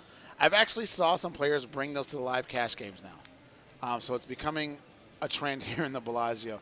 The reload cup, chips in the cup are not in play until they come out of the cup. John, it looks like he just made his flush here, right, Michael? Yeah, Tony looks like he's just going to give up here. He 3-bet it and bet the flop, and it's not a great card for the old king, jack of hearts. The 5 of clubs completes some straight and flush draws. Michael trying to decide how much he should be betting here into the $650 pot. Doesn't really matter, right, because he's probably not going to get called here. He's a announced an amount less than the 500, immediate fold. 350 and then until he immediately folds. So we all know Mike Del Vecchio. Mike's a great guy. He plays in the room all the time. I was telling you earlier that Mike said when he first came out to Vegas to play poker, he thought he had a huge advantage over people because he could read hands. He could read hands. Well, Mike actually told me he won $120,000 in 3 weeks playing the 5-10 game in Europe. That's wow. For those of you that don't know, our 5-10 limit is $1,500 maximum. Did he only play 5-10? Only played 5-10. That's incredible. He said he just ran over That the game. is a meteoric streak. Then he went broke. He said How quickly thereafter. Yeah. he said that the game changed. He hadn't changed his game. He had a backer. Then he lost his backer, and This was over a period of time. right. And he said he went broke. He said he still tried to live the lifestyle he had when he had a backer, and then he didn't, and he couldn't do it. Yeah. He said he was down. He kind of grinded back up to about 50K. Went out to Atlantic City at our friends, the Borgata. Hi, what's up? Fat Tan. Man, oh man. I know it's just. You got it? Yeah, no, you get it. Tab. How you doing, Tab? And our friends at Borgata. He said he'll never forget the hand. He was playing a 25-50 game. He bought in for the min 5K. Lost that. He's got 50,000 to his name after he's kind of grinding back up. Buys in for another 5K. Wins back his original 5K, so he's now got 10K in front of him. And gets it in with pocket aces. And a guy catches a runner flush draw on him. Or sorry, a runner straight draw on him. And he just lost 20% of his life in one hand. And he said he had to take a moment and kind of step back and decide what he was going to do there and change his life and maybe change his game. And I think that a lot of pros will tell you that they've all been through that, right? They've had great success. Sure. Then the game kind of caught up to them because, like Craig said, everybody's been playing poker for 15 years now. There's a lot of internet poker, so everybody's seen played a lot of hands. And you got to step back and reassess. And that's partly why winning that WPT main event at Thunder Valley a couple months back was so important to him, because it finally all came together. What's going on in this hand, John? Let's kind of Vinny's opened the ace-9 of spades, gotten called by 3 opponents. Right, buddy. David's got a raising here that we didn't see. David's going to win an extra $350 here. 3 players flop the flush draw. Vinny fold enough flush draw? Somehow Vinny has managed to fold. I don't know if he raised the flop or if the turn card came off and he bet it. Slightly confusing. Either way. Our graphic was off. I guess it was before it closed. Okay. There it is. That makes more sense for us then. Okay. Our producers, Matt and Jason, they keep us on the ball. There's a lot of people that go into putting this show together. It's not just the 3 of us. It takes 12 people to do this every week. So, yes, we get to talk. We get to be out there with the people, but it's a lot of people doing it. So the behind-the-scenes work. and we wouldn't be able to do this without them. I mean, they come in hours before we do. Yep. They set up equipment. They test run everything to make sure everything's working for us. So we got to give a lot of props out to those guys for just putting this. So I want to give a shout out to the whole team, though. Yeah, Matt, Jason, Leslie, David, Harry, Frank. I feel like I'm forgetting somebody here. You're sleeping Nate the dealer, Nate right the dealer, here. Janet the dealer. Like, it takes a lot of people to put this together. And we're forever grateful that you guys make us look so good when we do these. Again, if you want to be on the stream, poker at BellagioResort.com. We're going to be next week. Our lineup is actually set for next week. Big names. We're kicking it up, too. Yeah, 10, 20, 40, no limit. No love for Ronnie here. Raise and take it with 2 kings. Jesse Sylvia. Main event playing? final table. Jesse's in. Nice. He's in. Jesse's in. Jesse's actually excited about this. Great. Clay McGuire. I mean, there's this lineup, and they want to play the button game next week, which is I'm excited about. Did you really? And for those of you who don't know what the button game is, it's I think it's I can't afford to play it. That's what I think.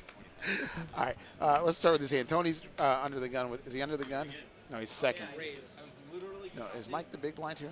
Mike has put in more chips than the big blind. I think our graphics going to get updated correctly here in just a second.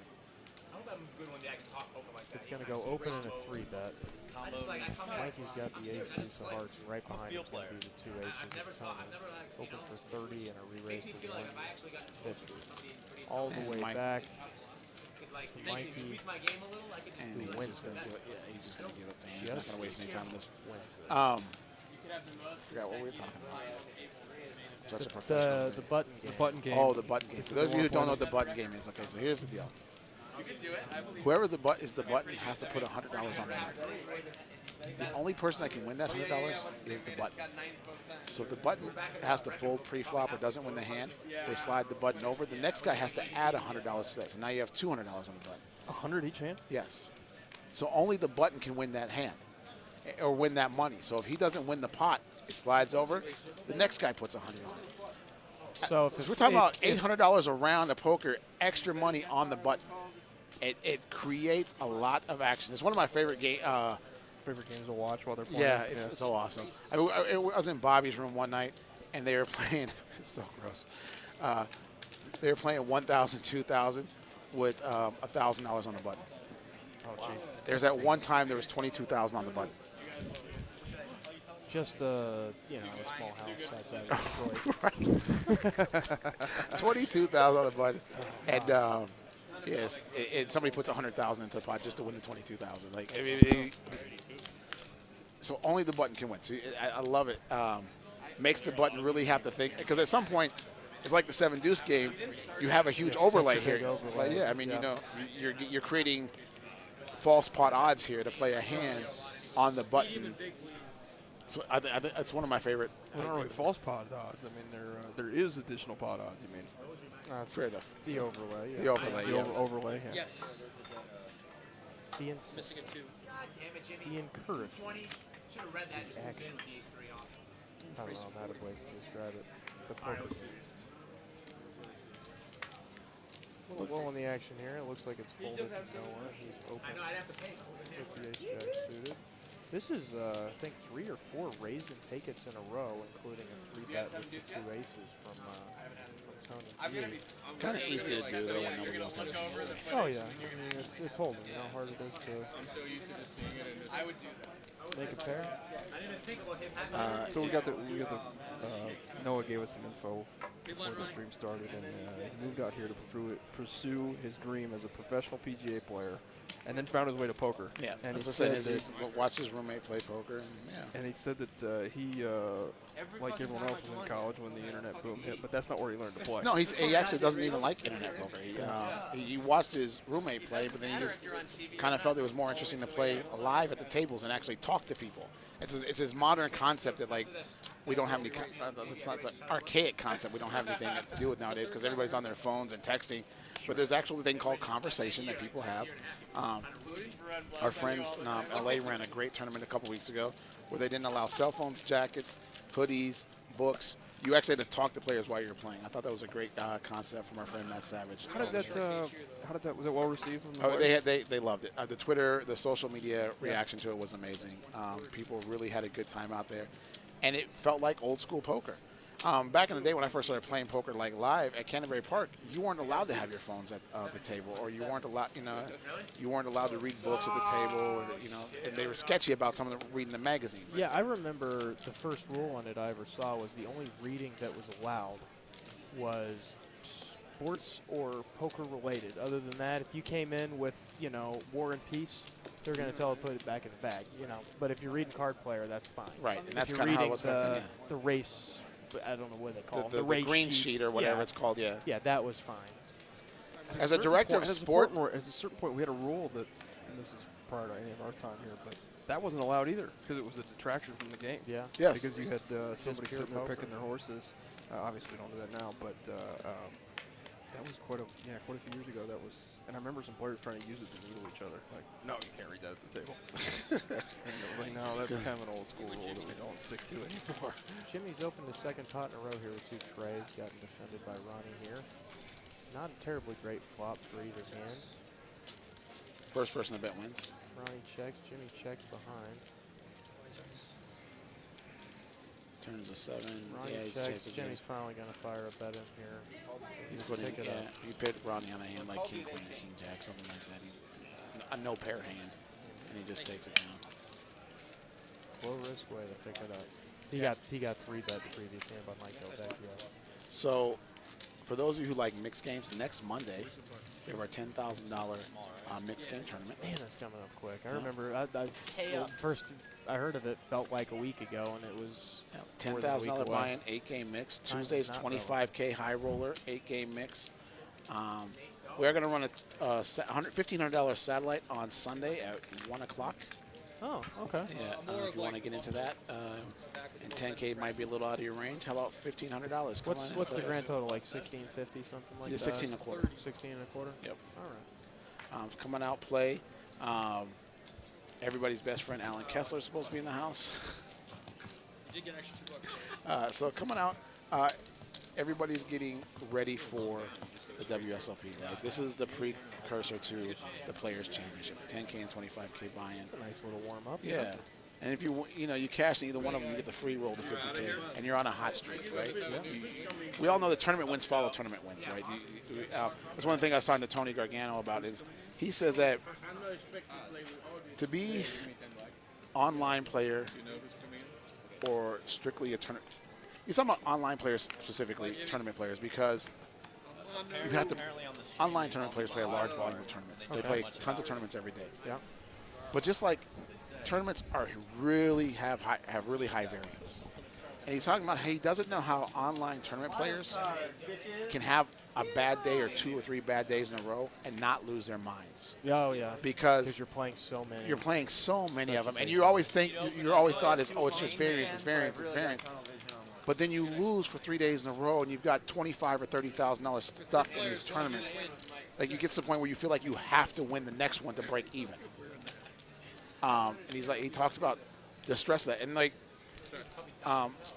and he plays a lot of tournaments, and he's like the same thing. Like we talked earlier, he doesn't have that $1 million or $500,000 win. He has a lot of wins. He's got over 1.3 million in cashes, but that's what keeps him motivated to keep playing. But at the same time, he's not an online player, so if he takes a streak where he's losing 4 or 5, 6 tournaments in a row, he can stop, step back, play some cash games, or maybe just take a couple days off, reset his mind. And Brian Devonshire, great guy, great poker player. He actually wrote an article a couple years back in Card Player magazine where he's talking about for the year, it showed that he won $240,000 in poker tournament winnings. Losing year? No, but he only won $60,000 actual dollars. Okay. Yeah. When you subtract out buy-ins, travel, expenses, food, and all the stuff that goes with it, and his point was for $60,000, I could get a job and not work half as hard. You know, I mean, really, he could probably get Craig's job and not have to do anything all day. So, he puts that. I wasn't lying to you. Do you not believe me? Go ahead, Craig. No, I'm good. I'm good. I'm back. Trying to get a little break there for a second. Deep breath. Get my mind right. I step back into that. David's going for it again. Ronnie's open the racket diamond. David's just flatted on the button with the 7 deuce suited. Vinny's come along with the suited 7 as well. Vinny's got a gut shot here. Looks like David just has the 7 deuce. Rainbow flop. David's got a bet here with the 7 deuce, trying to pick up the 350. He bets $100 into a $127 pot. He's probably going to win, right? He took one down, right? Yeah, this is going to be cool. No, he folded the last 7 deuce. No, that's 2 7 deuces ago. He won the previous one. Oh, it says pay it, boys. Paid that man his money. That's not bad. He took that weird, the 4-seat open, and it got called by, it was like a 5-way flop, and he somehow managed to Oh yeah, with the take spade. it down He had the with he had the 7 spade deuce. draw. That's right. That's right. Yeah. All right, guys, it's been a pleasure. Thank you. So we also got to want to say hello to our friends over at Aria, Sean Mack, Mike Williams. They do an incredible job over there. Paul. They are the second best poker room in Las Vegas, and it's not even close. Just so you guys know. Little sibling Right. rivalry there. They're trying to grow up and be like Big Brother over here. Oh, They've got some. you're pulling all the punches tonight. They've got some big tournaments coming up as well. They don't do. They have a great summer schedule during the WSOP. I think that their tournament staff is amazing. That's where I play. I play tournaments over there. In fact, I'll be over there tomorrow playing the 1 o'clock, $125 buy-in. They get about 125 players every day. First place, is 5, 6, 7 grand. They have a 7 p.m. It's about 80 to 100 players. First place again, $4,000 for $125. I think they have the best value tournaments in town, and their structure is phenomenal. You were talking earlier, John, about how amateur players, the better the structure, the better it The works more out. liked it is, yeah. And they have great structures over there. So if you're looking to play a 2-hour tournament, if you're probably not the place for you. If you're looking to play poker and play a real tournament, that's the place to play in Vegas. Absolutely. Every day, it's amazing the turnouts I get. It appears Jimmy Tran has quit the game. I don't know who we're going to get as a replacement player, but I think we will find out soon I'm enough. sure our floor staff has somebody ready on deck. Oh, to, yeah, we jump have a into few the, alternates. game. Again, we have alternate players, so if you want to come out to Vegas, or you're already planning on coming out, hit us up, at BellagioResort.com. We've had a lot of guys come in that just sent us an email. Some from out of town. Vinny's one of them. Yeah, I'm looking at our scroll. I think our scroll is wrong, right? We are poker at BellagioResort.com, not poker at BellagioPoker.com. No, I've got Poker at Bellagio Resort. No, the scroll on the bottom of the screen. Ah. We are poker at BellagioResort.com. My name is Dallas Scott. I'm your host. My Twitter is at DallasScott73. My co-host is John Hardini. He's the great Hardini. And if you want to talk to Craig, he's just at Bellagio Poker. Nice and simple, easy. We do offer poker room rates. We require 6 hours Oh, of look play who's per back. day. Joining the game, Mark. Got Mark Ioli. Oh, Mark was a big winner in week Mark one. kind of ran over some people last time he was here. That was week one, wasn't it? Yeah. Oh, and that was poor the Dennis to his right. yes.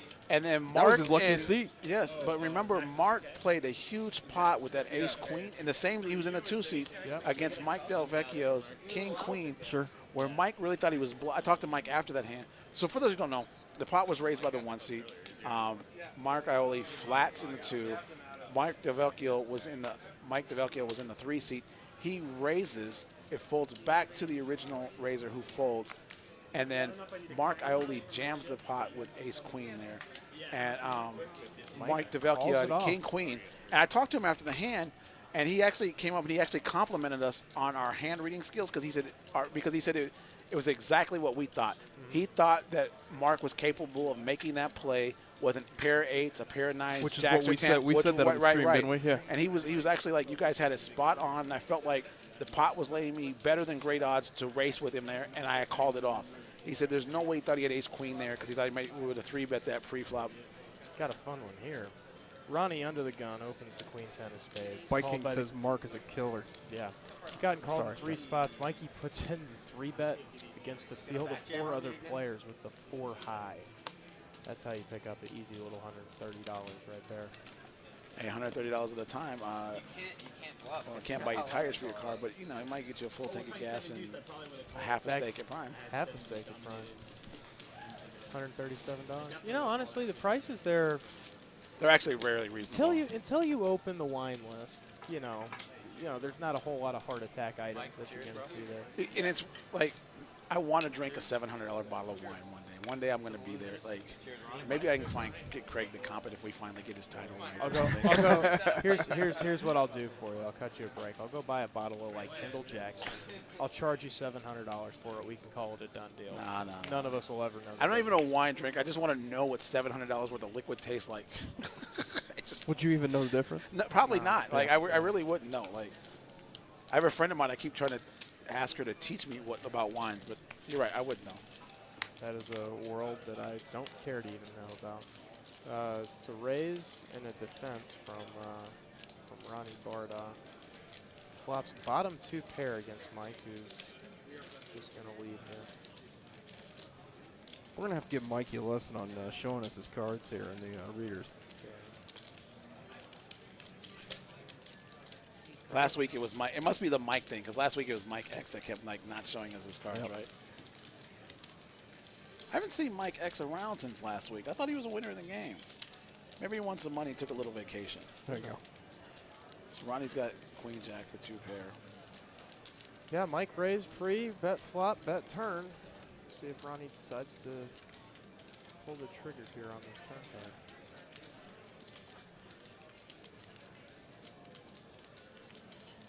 $160 into about 200. That looks like another flat call. Just called 2 streets with the queens up.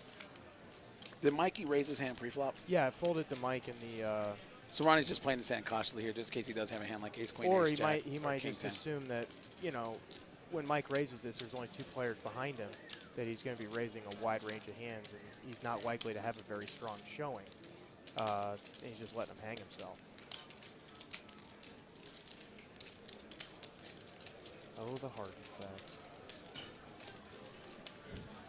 So what do you guys think here? Does Mikey, in order to bet here, he's got to have aces up here, no? No, you could have ace king, ace 10, thinking it's the Would he best bet? hand. Would he bet ace king there? Would Yeah. he need to? He can have any bit of his range here. He could be down as far as messing up and accidentally making a wheel here, honestly. Like any cards with 2 players left to him and 3 blind. Well, I mean, at least. Or I guess we're gonna see his hand here. Yeah. Whatever it is not the best hand. So, you know what my favorite things about working here at the Bellagio is that we 10-9. have 10-9. Yeah, so he flops the straight flush draw and gets 2 bricks, and just the only way he can win is to keep betting. Is that we meet so many people from all over the world. Such a vast array of people come to play at the Bellagio. And like you can almost learn a foreign language coming in here and hanging out for a few days. That's why I wore the short sleeves today. I was like, nobody's And gonna fucking we were talking say about that wine. today. We have a gentleman, Francisco, that plays here quite regularly, our 5-10 and 10-20 games. Yes. He's a sommelier from France. And like I was actually, because I don't know much about wine, and I was asking him like, truly, which is better, American wine or French wine? Because French, you know, they get credit for all the wine. And as a French sommelier, that's what he does. You know, he runs vineyard. He's Italian, is he yeah, not? yeah, but he runs a French vineyard. He is Okay. Italian, but he runs a French vineyard. He told me this. I thought this was kind of interesting. He said that Americans have bad grapes, but a great winemaking process. Okay. And the French have great grapes Pour wine. and an average winemaking process. This is So our he's like- wine. You deal with it. Well, wait, he said Yeah, there's really is that no what it is? difference. Basically, he's like, you guys, the process that we use that Americans use to make, you know, he's like, if you could ever get a French company to use some of the processes that Americans use and stop being snobby about it, he said they would make the best wines in the world because their grapes are far superior. So that's our little side note of things that you may or may not want to know about. You know, There you go. there's always somebody interesting to talk to at the poker table. In Bellagio, yeah. right? Because people come from everywhere. Like I was talking to David in the 8th seat here. He met his best friend playing poker here at the Bellagio. The second time he ever came in, they're talking. They find out they're both from D.C. They go back home. They become friends. They hang out together. They play poker. It's a great relationship. Yeah. Small world. Yeah. We got an open from Vinny with the ace king. $10 big blind with the jack 9. Up to a flop. No love for the jack 9. So Vinny is going to bet and win the pot, right? No, it can't call. Yeah. Unless no one gets creative and wants to raise. Fine. Bet, take it. I've only seen 2 real bluffs today, right? They were big bluffs both. And they won the pots. It's been interesting. People are asking about the plastic cups on the table. Those are reload cups. The chips in the cups are not in play until they come out of the cup, but you have to be below the original $2,000 cap there. So we won't be seeing those next week. No, there's no cap No next cap week. next week. 10, 20, 40 for those you want to see a bigger game. We have an amazing lineup of professional poker players. And it's really funny because people ask, all the regular players in the room are like, we want to come play the game, but we want to gamble. Like, I'm like, what do you mean you want to gamble? Like, let's just play some really big pots. Right. I'm like, and it's funny because I was joking with a couple of them. I was like, what do you mean you want to play some really big pots? You tell me you don't want to be your normal nitty selves? And they're like, no, we're coming to gamble on the street.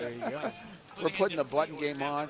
And they're like, can we do the restraddles? Of course you can restraddle. It's the Bellagio. Right. So we're going to we're going to see a lot of 10, 20, 40, 80s, 160s, maybe a couple 320s.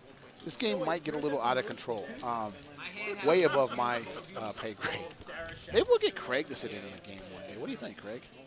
Are you gonna stake me? I can't play with these killers. I'll buy 10%. Her boyfriend asked me to invest in his Can't the Bella- can I the was, Bellagio? I was going to offer the cross flip. I'm sorry. We're gonna have we have to sell some action there. I bet there's somebody on the stream who would pay you to play. For entertainment value, or to try to make money in the game? Entertainment Just value. sheerly because they hate themselves? Somebody out there has a. They have a tumultuous relationship with money. Yes. Yeah. There's many of those in the casino. Sure. Oh, Mikey's got the 10 deuce or the deuce. Raisin take? It looks like That's the best way to it looks play like Mikey deuces, got a right? talking to from our floor supervisor Leslie about his For hip checking the camera? no for not showing his cards. Yeah. If anybody missed Looks it, like though, you got a talking to. Michael Macy just took out all of his bad feelings and I don't know, one of our cameras. yeah, he camera number 1 behind the free seat. Got a nice little jostle as he got up to promote his left to whoever. pretty good. Really though? So do we go over the high roller schedule over at Aria? Okay, so we are Monday and Tuesday, 10K mixed game, 25K mixed game on Tuesday. Then Wednesday, Thursday, is it Wednesday, Thursday, Friday? They go 25, 50, 100K, and then the super high roller is 300K over the weekend. They right? have a 10K up front. They have a 10K no limit hold'em that they're doing the day before their first 25K. That might actually overlap with our 25K, but it's okay. We've got the bigger buy-in that day. In mixed games versus Yeah, all in mixed hold'em. games versus the old boring two-card all-in game. Should be. Are mixed games becoming the way of the future? You know, it's a lot easier to get action if you're a specialist in one game. If you're willing to, hey, I pick a game, you pick a game, and then we add a third player and he picks a game, or we all pick two. It's just, if you are known for playing one game and playing one game very well, and you want to play as high as humanly possible, it's hard to get action. So, you know, you got to meet somewhere in the middle. You don't want to play just the other guy's game. You play two games, and that just, you know, snowballs from there. So, honestly, as far as the higher level games go, I think it's here and it's here to stay. I was on Andrew Nemi last week. He was on it. Great friend of Bellagio. Had a great time on the show last week. Did you get to check out his vlog? I have it. Yep. It's. I think it's hilarious. I think it's great. But he was saying that Hold'em has to find a way to evolve right now because nobody has the advantage that they used to have. A 1% advantage over the field is a huge advantage right now in Hold'em. Absolutely. And he thinks that like we're doing here on the stream with 3 blind games changes the game enough that it makes it a different game and it's evolving. And he feels like poker has to evolve, especially Hold'em. Otherwise, it's gonna go backwards again. What do you think about that, Craig, as the director of poker operations? So you're saying that he thinks that Hold'em needs to evolve again? I mean, yeah, I mean, well, I'm going to say yes and no, because, first of all, the thing that drew us all to Hold'em in the original place is the simplicity and the ability to learn it quickly. So that's always going to be a great entry point for people to play poker. But yeah, I mean, there's always going to be things that will evolve. We've seen some things happen, such as, you know, like we talked about earlier, shot clocks, and we've got the 3-blind game going on here. I think that's something that's some people are interested in. I'm not saying that everything's changing that, but I think some variants are certainly going to be good for the game in the long run. I think the rapid popularity of the 3-blind structures in the cash games here is very indicative of people's. You know, I think I mentioned that before. I mean, before it was, you know, we go always to the 10-20 game, and then they wanted to start playing 10-20-40, and originally that was very controversial. And when I came back to the room in 2013 as the director, that was a big topic of players wanting to come in and talk about it. Some people hated it, some people loved it. It was quite the hot topic in the high limits, and I haven't heard a word of anybody complaining about it for a couple years now, which makes me think that the climate has changed a little bit. And if it became a problem, we certainly want to keep it around. But I think that it's something that we could see coming up. We got a hand here where 2 people have flop top pairs. We have a little bit of a pot here. Fold it all the way to Mike. He raises and Tony defends. Top pair goes. Mike, you know, keeps up the aggression. Mike's been pretty aggressive throughout the day. He's opened a lot of hands, and this one's a no-brainer. He folds to you, and then king queen with one guy behind you, of course, you're gonna open. So So you bet flop $50 into 170. You bet 140. Hey, this is a good spot for Tony to raise, though, representing the 7 deuce for the 7 deuce game, isn't it? I mean, That's a long way to go to get there, isn't it? that's a stretch. I'm gonna make. So that's a blank. I think this is a spot where it's just gonna have to go bet call.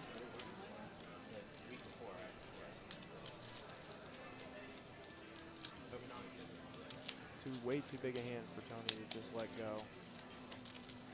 Looks like Mikey's clued in on that because he pretty much pots it here on the end, $450. This is a rough spot for the queen jack. So, John, is Tony factoring in the last hand these two played together where he bet his busted flush and straight draw on the end there? Is that going to weigh on He has Tony? to. Is that going to weigh on Tony's decision? But I think it weighs the other way where he doesn't think he's bluffing twice. The dialogue building up to it. Nice hand. Yeah, just a unfortunate spot. Top pair versus top pair is almost always going to be a pretty big pot. So one of the things, because we do run our Bellagio Cup tournament July 13th to the 18th, $10,000 buy-in. You can buy in for the first 3 days. They are not 3-day ones. We just allow you to buy in for the first 3 days. Main event starts 14th, and then so registration 14, 15, and 16th. Right. About 5:30 on the 16th. Yeah, we only play 5 levels. 5 levels each day, so it's not a lot of play for the first 3 days, and then we will once we get to the money go to 8-handed this year, which is something new for us. No, I think we set it at 80 players. 80 players? 80 players after the close of registration. Okay, so 80 players after the close of registration. We will go to 8-handed. Yeah. That's why we're going to, so we can do the final table on Twitch.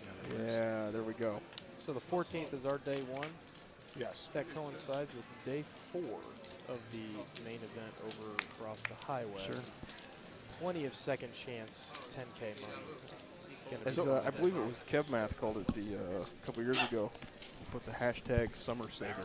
Summer Saver has. I like that. Well, I want to hear a story some year where someone, and I'm sure it's happened, but I can't think of specifically anyone come to us and said, man, I had a rough summer, got blasted all summer long, and then they win Bellagio Cup to get even.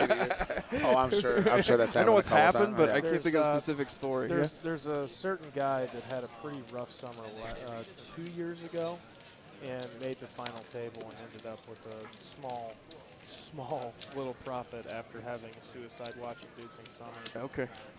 So it has happened, sure. Believe in your goals. Sure. It can come true. Hopefully your goals don't involve getting buried for the first 6 or 7 years. But it also seems to me that it seems like the final table at Bellagio Cup seems to be icing on the cake for somebody that's already had a good run for the summer. Absolutely. Like So Mike Del Vecchio, I was talking to him before the cast.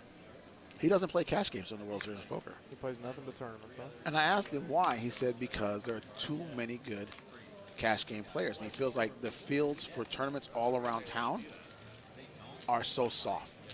He says when he comes in and plays a cash game, no matter where he's playing at during the summer, he feels like, wow, there's a lot of good players here. He said never once has he gone to a tournament and been like, oh, wow, there's a lot of good players here. So he feels like the value and the dead money in the tournaments during the World Series I don't know if he includes the Bellagio Cup in that one because we have some great players and a great field to play in. We have the best players in the world, Craig. Just admit it. They come to play. We have a wide cross-section of poker players. We're not scaring anybody off here. Shame. Nobody's scared. Everybody thinks they can play with everybody. Everybody's going to come and play. We got a lot of satellite. How many satellite seats did we give up last year? 110? Wow, that many? Yes. Holy cow. Yeah, so we know it's a wide cross-section of players. But you know that there are places where you go in the world where the best come. We have Bobby's Room, right? Is there a bigger game than Bobby's Room? never. Not in this country. Right. And that's the one great thing about our room is that we have the games. I even saw a troll on Twitter last week that wanted to play for a ton of money, and Doyle Brunson, of all people, was like, Bobby's Room, tomorrow. Like, show up with your money. We'll play. Just bring your briefcase. You got to. Yeah. The guy with the 100,000. He's been back again. He didn't bring 100,000 this time, like 40,000, but same result. So the reason I'm talking about the tournaments in the summertime is because WSOP has also made kind of another interesting rule change. And I'm curious to know, Craig, are we going to follow this rule? So it used to be that if you set a number, like 5, and threw a Oh, chip is this into the ambiguous chip size? Yes. Yeah. Discussion we had So if you said 5, you threw like a 5K chip into the pot, it was automatically the lowest denomination of 5. So if 500 was a legal bet, it would be 5. The WSOP has actually changed that to be the largest amount possible, but it cannot exceed the size of the pot. He's like, I think that's a good rule. I mean, I'm quite certain it's going to be a topic of discussion at the TDA Summit this year, which is generally the guidelines for where we end up. No sweat 7 deuce money for Noah here. Ronnie No, it takes raises it down. 9 high. He gets the 3 betted out of the blind. All right. Folds around 350. I'm the one who's like, I've opened twice and I shit it. Easiest money you'll ever win, 7 deuce game. So what you're saying, Craig, like you think this is a good rule? Yeah, I think so. I think it's going to be successful. Sure, I'll try it out this summer. Like I said, I think my guess is it's already going to be a hot topic at the TDA Summit. For those of you who don't know, the TDA is the Tournament Director Association. And our friend, our good friend from National Harbor, Johnny Johnny Grooms. Grooms, is on that panel. Yeah. I think What do you think? Do you think it's a good rule? I like the rule. I mean, personally, I kind of like the rule. I think the old rule allowed for shot taking a little bit, and I think that this kind of makes people think twice about that. I mean, because if you're going to say 5, you're going to throw a 5K chip into a $5,000 pot. So now the difference between it takes away the angle shooting of being able to just throw one chip in the pot and then make the bet something else. Where now if you say 5, it has to be the 5K chip that you threw in the pot and not 500. And I think that's I think it's to everybody's benefit. In the case where the pot's bigger than 5K, though. That's the only time, correct? Right. You know what I mean? Like if somebody tries to do something silly and then, they get the bet. And I think that making them pay the most is the best way to do it. John, what do you think? Well, both rules, the previous one and now, have the a symmetric thing in that there's no discretion. It's that the bet is this and it's this every single time. And what they've done is found a rule where they don't have to afford discretion they don't want to give away unnecessarily. There's a big obsession with tournament rules to make everything as consistent as humanly possible every single time, right? Sure. So before, there were just a lot of unfortunate situations where, yes, you get the same rule every single time, but it's so infrequently the actual intended action of the player. How often do you see a guy want to bet 500 into, 17,000 or whatever it happens to be? And this way, they maintain the lack of necessity. Actually, we got a big pot here. That's a good story. Folded all the way to David. Folded all the way to David, who opens. Noah just flats on his button with the check 8 and flops bottom 2 pair against the nut flush draw. I'll continue my thought on the silly tournament rules in a minute. 10-9 gets there. That's it, right? Right, So, might slow down the action. I don't know. That's a pretty narrow range of hands. It is possible that Noah called with a weak ace, like ace 7, ace 8 on the button. David does that king high and checks the turn. Noah's going to bet it. And the $320, he bet 180. It's also possible that, Noah's got to know that it's possible that David, in the cutoff raised with a weak ace, ace 7, ace 8. Oh, yeah. That's a check raise. One time we're in Cherokee and she called this check raise all This in. pot might get, this is going to be a big pot. A raise all in from this guy who's like 7 years old, a cowboy hat, who's never bluffing ever. Does no one put him on the straight and fold here? Because we all know that people raising the cutoff with a wide range of hands there, right? Because you're supposed to. This is a tough spot for the top bottom too. That'll be fair. Is old. Don't tell me his range or your range or what's been going on. I don't care. Another relative one. My whole 6-5, life, 10-9 spades. Like Check, live. check. No, I play live forever. So David put the check raise in And then Shut it down, huh? Shut it so down.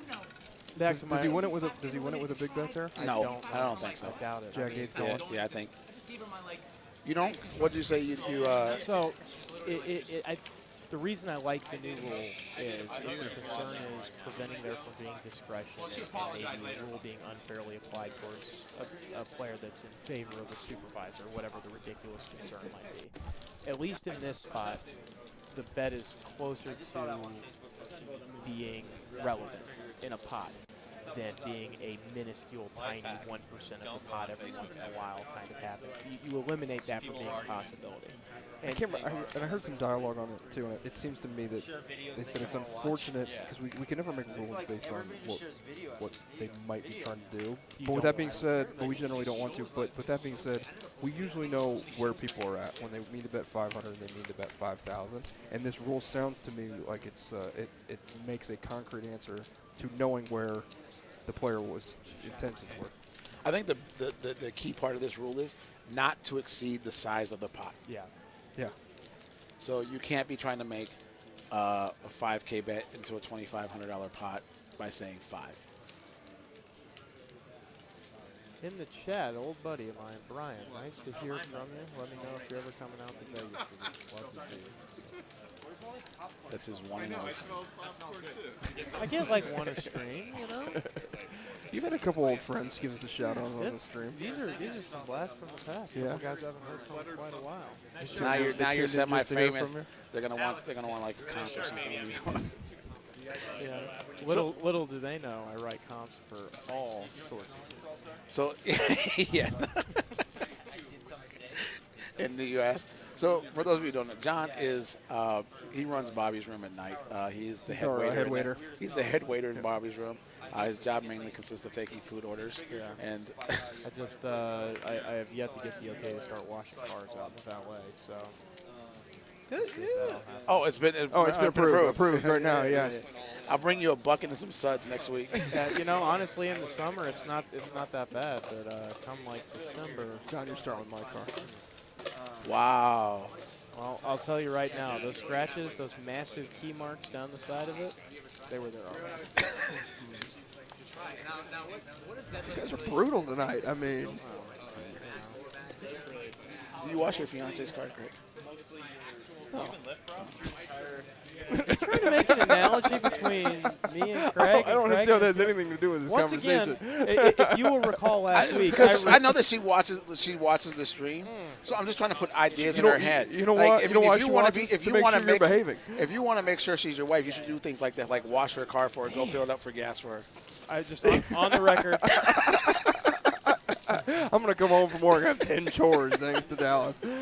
And walk the dogs while you're at it. Yeah, and scratches on my car from John. I mean, you guys, man. Gentlemen, for the record, this is the second week in a row I will just recuse myself from adding additional commentary to this line of inquiry from Mr. Scott. I've seen a lot of pocket deuces tonight.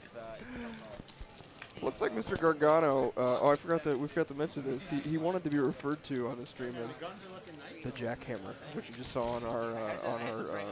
He also wanted to be the meme something. Oh right? yeah, I got it. His initial request. What do you call it? Bio that he filled out for us had his. Was this an online handle or something? No. This was like when they asked him what his occupation was.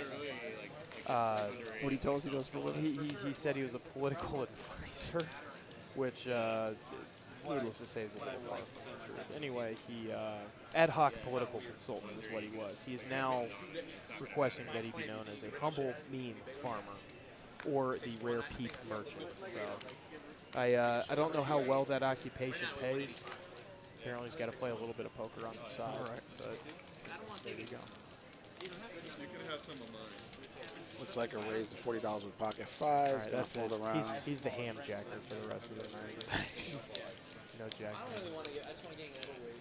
No comment. Raising ticket for Mark.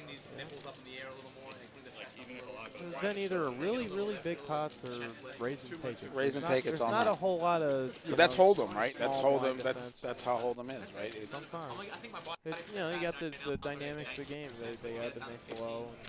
You could put these same 8 guys in a lineup tomorrow playing the exact same structure. And every pot would be 4,000. We haven't seen much from Mike Iola. He came into the game late. He hasn't. We know that he's not afraid to play some big hands and be aggressive. aggressive. He won a lot of money last time he was on the stream. If I won as much money as he did, I'd ask to be back too. Unlike Michael Macy, who lost a lot of money and still has to be back. Has to be back. I had ordered in Newcastle, but it was with a different website. Looks like Michael thanked me before the stream. He said this is an absolute blast. Yeah, He's having so much fun. looks like David Ray's with Jack 10 is going to get called by Ronnie. Oh, no, I didn't order. I'm sorry, Ronnie Ray's with the Ace 10 is going to get called by David with the Jack 10. David flops a gut shot. There's been a bunch Ronnie of flops these. top pair. There's been a bunch of these fold to the $2 or $5 blind, and they've opened it up and got it behind it. That is a board. Check, check. I'm going to see a river from our beautiful dealer, Janet. Double That's pair a double board. pair board with an ace. Ronnie probably thinks he has the best hand, right? He's going to value bet this ace. Likely.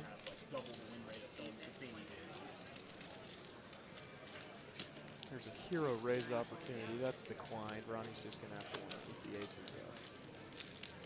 up. Again, Ronnie Bardo has won a bracelet. He won a $1,500 six max. $2,500. Don't shortchange the man. $2,500 six max limit event at the WSOP. I believe what year was that? I believe it was 4 years ago. 2014, right? Okay. But he really feels like it wasn't his best accomplishment in poker. He does hold the record for the most consecutive cashes in the main event from 2010 to 2014. And he got all his biggest cash was 24th place. That's impressive, though, right? 5 in a row? 5 in a row. Yeah. No, I mean obviously it's impressive because nobody's ever done it. And it's funny because like by definition, the record is impressive. Yes. Like, we know that Phil Hellmuth won back-to-back ones and Stu Unger won, but not even Phil Hellmuth has cashed 5 main events in a row. Stewie Unger won 3, but they weren't consecutive. He won 2 consecutive and then won a couple years later. Like. That's a huge, especially with the fields, the size of the fields between 2010 and 2014. Yeah, absolutely. To make those kind of deep runs, I mean, and then you win a bracelet in another event on top of it during that run. Oh yeah, of course. I mean, that's the 5 years we all dream of, right? Poker, like hey, let's have 5 great runs in the world in the WSOP main event. Let's win a bracelet. What was his deepest? 24th. 24th. Yeah, and I believe he said that year. That's 24. I believe he said that year there was like 8,700 in the event. So I mean, I know it stings that you didn't win, and he lost with aces. Like he gets it in free flop with his aces, and they get cracked, and that stung for a while. But at the same time, that's an impressive feat. Didn't David Fuss in the 8 seed told us that he got knocked out deep in the main with his aces, right?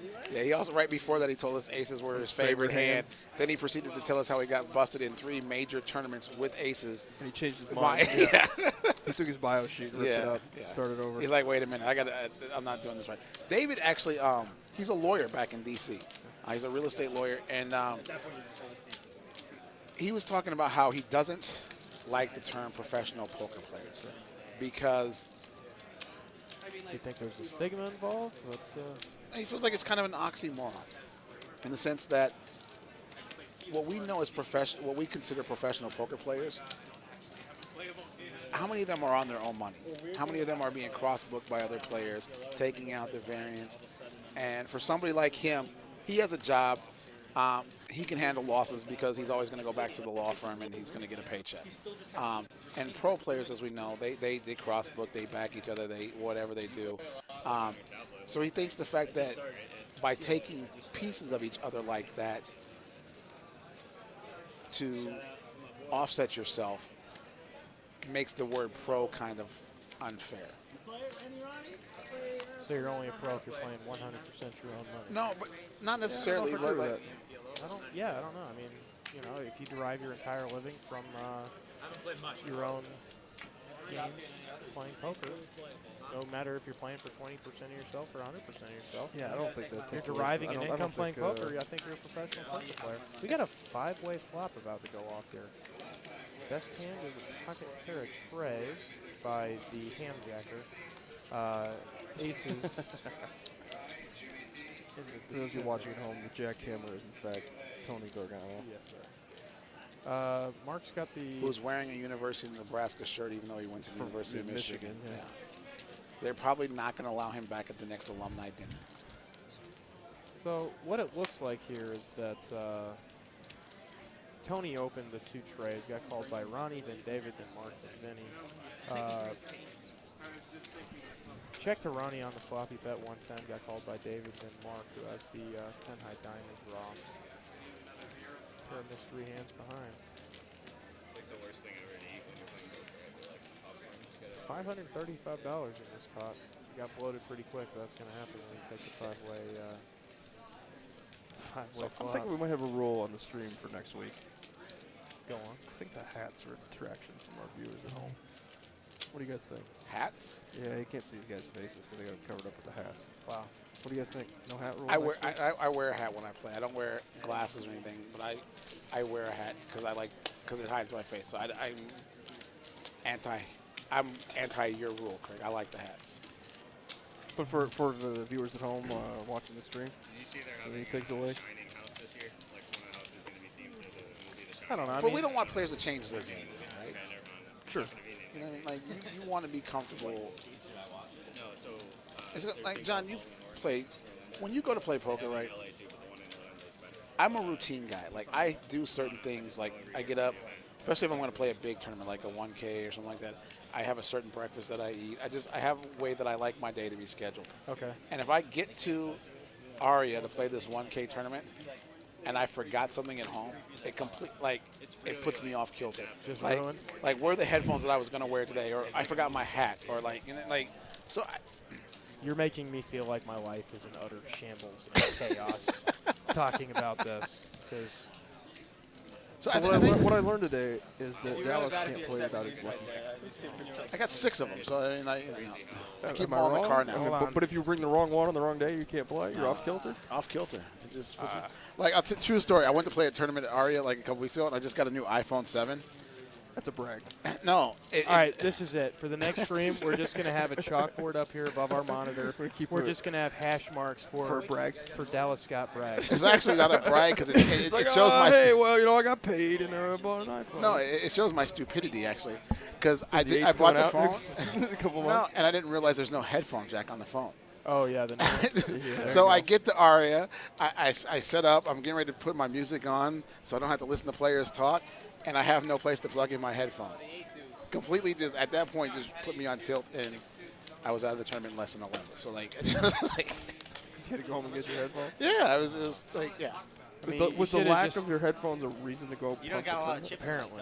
Yeah, it was 125 this time, so it wasn't really that big a deal. But, yeah, it was. Like, I just, That was a brag that money means nothing to him. It's not all sunshine and roses.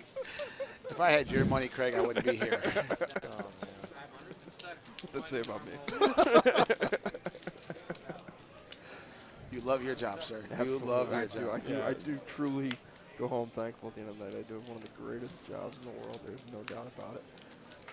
And it's different every day. So people are like, what's your day today like? I'm like, what day? It changes every Speaking of single having day. the greatest job in the world, we have yet to mention the Play MGM app today.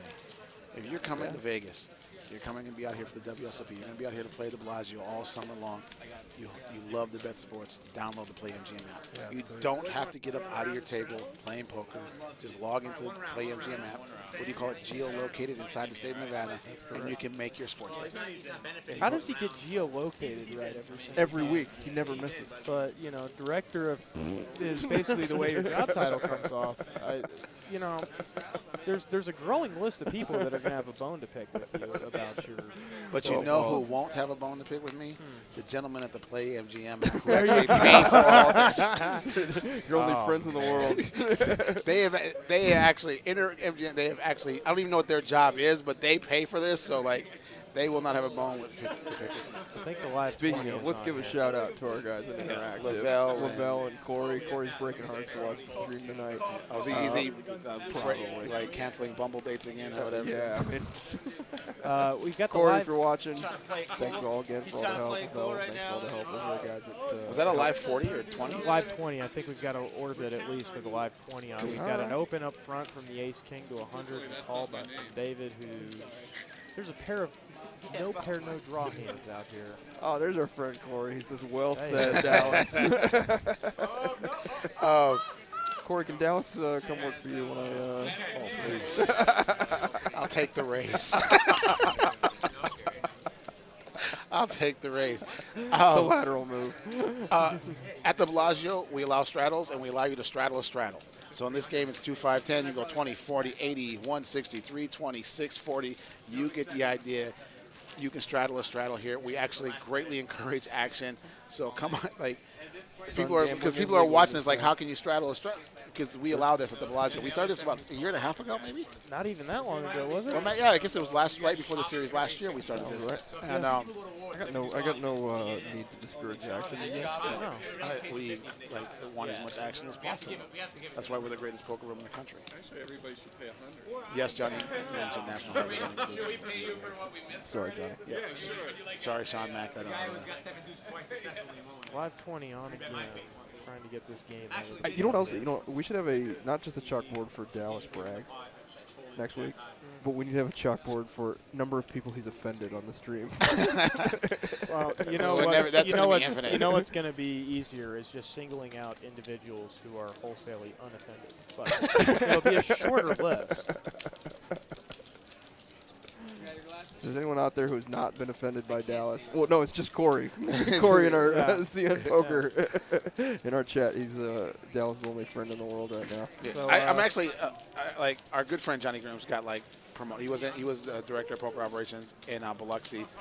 He got promoted up to the new National Harbor, which is an amazing casino. I'm actually sad because John knows this. When we would go visit Johnny Grooms in Biloxi, there's a place down there called Tato Nuts. Oh, my goodness. See, they make the most incredible donuts I've ever had in my life. And as a fat kid, I love donuts. And, John, in my line, you have to get there at 5:30 in the morning and stand in line because they'll be out of donuts by 8:39. No joke, you might be too late if you show up after 6 o'clock in the morning. They're potato flour donuts, and, I mean, there's a little bit of freebase something around. They are unbelievable. They are the crack of the South. They're the single best donut I've ever had in my young life. Yeah, and it was like, and getting them was so hard because you have to be there at 5:30 when they open up. And I mean, every single day, no matter what the weather's like, there's a line. Honestly, a block and a half long. And it's mind-boggling. It's not like, you go to some places, you go to a place like Pike's Place, and there's a couple of the venues there that are just always going to have a line. But this is Ocean Springs, Mississippi, a town of what, 45, 60,000 people? Maybe. And half of them are in line at the Tato Nut every day. And the best thing about Tato Nut is, like, it's not on a main street. It's like 4 blocks over in the middle of a neighborhood. And there's you're like looking for the place, and you know where it's at because the line is there. Yeah. And Johnny Grooms hipped us to Tato Nuts. And can we call them and get some shipped up here? Craig will pay for it. Absolutely. I mean, have I ever... Well, let's talk about this. We're my doing love for donuts. Yeah, I know. I'm sold. No, you're thinking about this all. We need to take a trip there to acquire these donuts. We should do a live stream from the Beau Rivage. Yeah. They have some great characters that play poker. We'll bring Michael Macy, see if he can book a winner in the state. Yeah, it'll be fun. Either that, or the best thing to do is our friend Mike Williams, who is over at Aria. He is from Biloxi. Next time he goes home, we're going to make him bring us back a couple boxes. All right. Yeah. 7 dudes. I like that. I hope I should have said that a little louder. My boy Ted would. We do have a great selection of games here at the Bellagio. Anything that you want to play, we can find you something to play. Other than the guy that came in asking for a 2-5 no limit head-up match. Yeah. Anything else? Like he was serious too, huh? Well, the way he walked into the room was like, I want to play heads up. How much you want to play for, sir? 25, 50, 100,000? No, I want to play 2-5. 200, 500? No, 2-5. Wrong room. Like, I don't know. Like, I don't even know where anybody plays that. No, I mean, like you can start a 2-5 game heads up, in a handful of properties out here. But A, there's only a couple, and B, it's not going to be heads up for long. Right. It's not exactly a beautiful and unique snowflake of a limit. Plenty of folks willing to give you action is what we're trying to get at. And anytime, it doesn't matter what time of day or night it is, John has a Rolodex and a cell phone full of phone numbers. And we can generally get a game. What's it take you, John, 30 minutes? I mean, it depends on what you're really looking to play. But if you're just looking to get some standard action, you want to play 50, 100, 1 and 200 blinds, no limit or pot limit. You want to come in and play a mixed game anywhere between 400, 800, or 1500, We have 3000. regular 8160 mixed games, 4080 mixed games that run every day. Last night we had mixed games. Like Dallas, you're getting called out on the stream for retelling the story here. it's a good story. How about this? Apparently that was the Tarash 1, 2, 3 was probably the guy looking for the 2-5 heads up game. No love for Noah here. Gets the 2 aces on the straddle pot, raise and take it.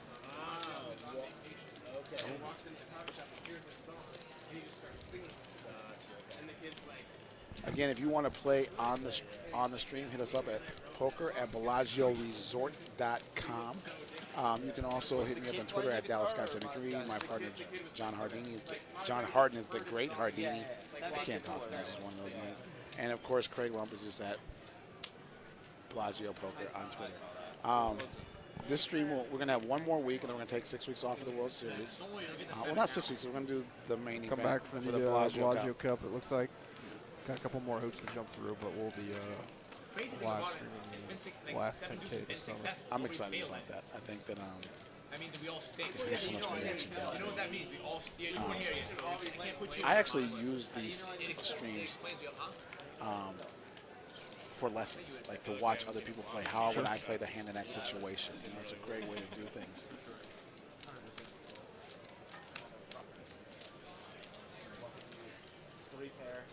It's a great way to learn.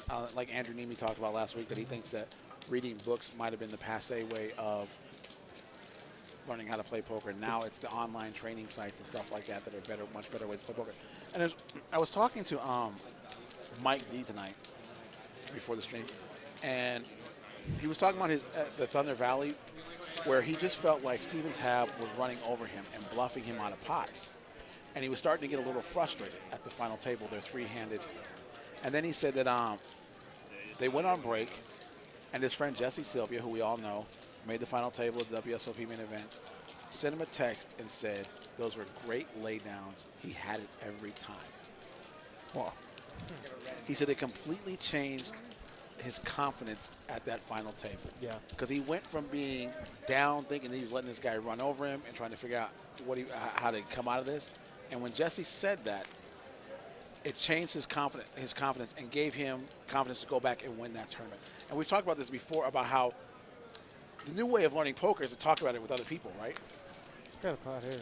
Jackson versus threes. Vinny is open. He got called by Ronnie, and David 3-bet it out of the blinds with the 2 jacks, and it went call 3 ways to a flop.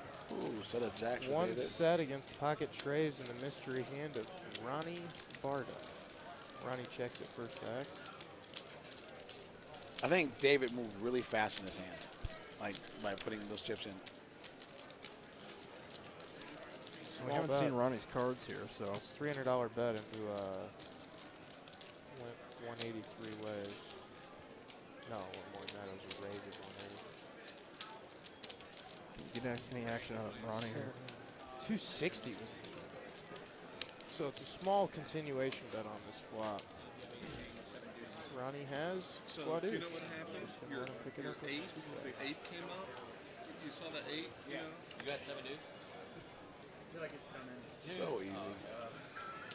David chose the 2 jacks, huh? I didn't want to give you another. So David told us he came in town for the WPT Tiger Jam event over at GM, yeah. And unfortunately, Tiger Woods can't be there this year because he's in a wheelchair or something. So does that mean they just call it jam? No. Who did he say they got to replace Tiger? Kate Upton, he said. Yeah. I just heard that we just heard this from David. That's a shame. Isn't it? That's I mean, a travesty. Kate Upton. I mean, She's just so that's, average. That's just a shame. Yeah. I can't. I mean, you know. why would Tiger do that to people? I mean, like Kate Upton come and take his place. Anything. I really was trying to think of who they would get to replace it with, and I was like, no matter who they say, it's disappointing. I said Kate Upton. I said, You actually stood up, like out of your chair. I hope your wife's not going to say. You guys couldn't see him fist pump. He's like, I'm buying tickets now. I'm going to Craigslist. I don't care how much it costs. jump over the damn fence. Tony's got pocket 9s here.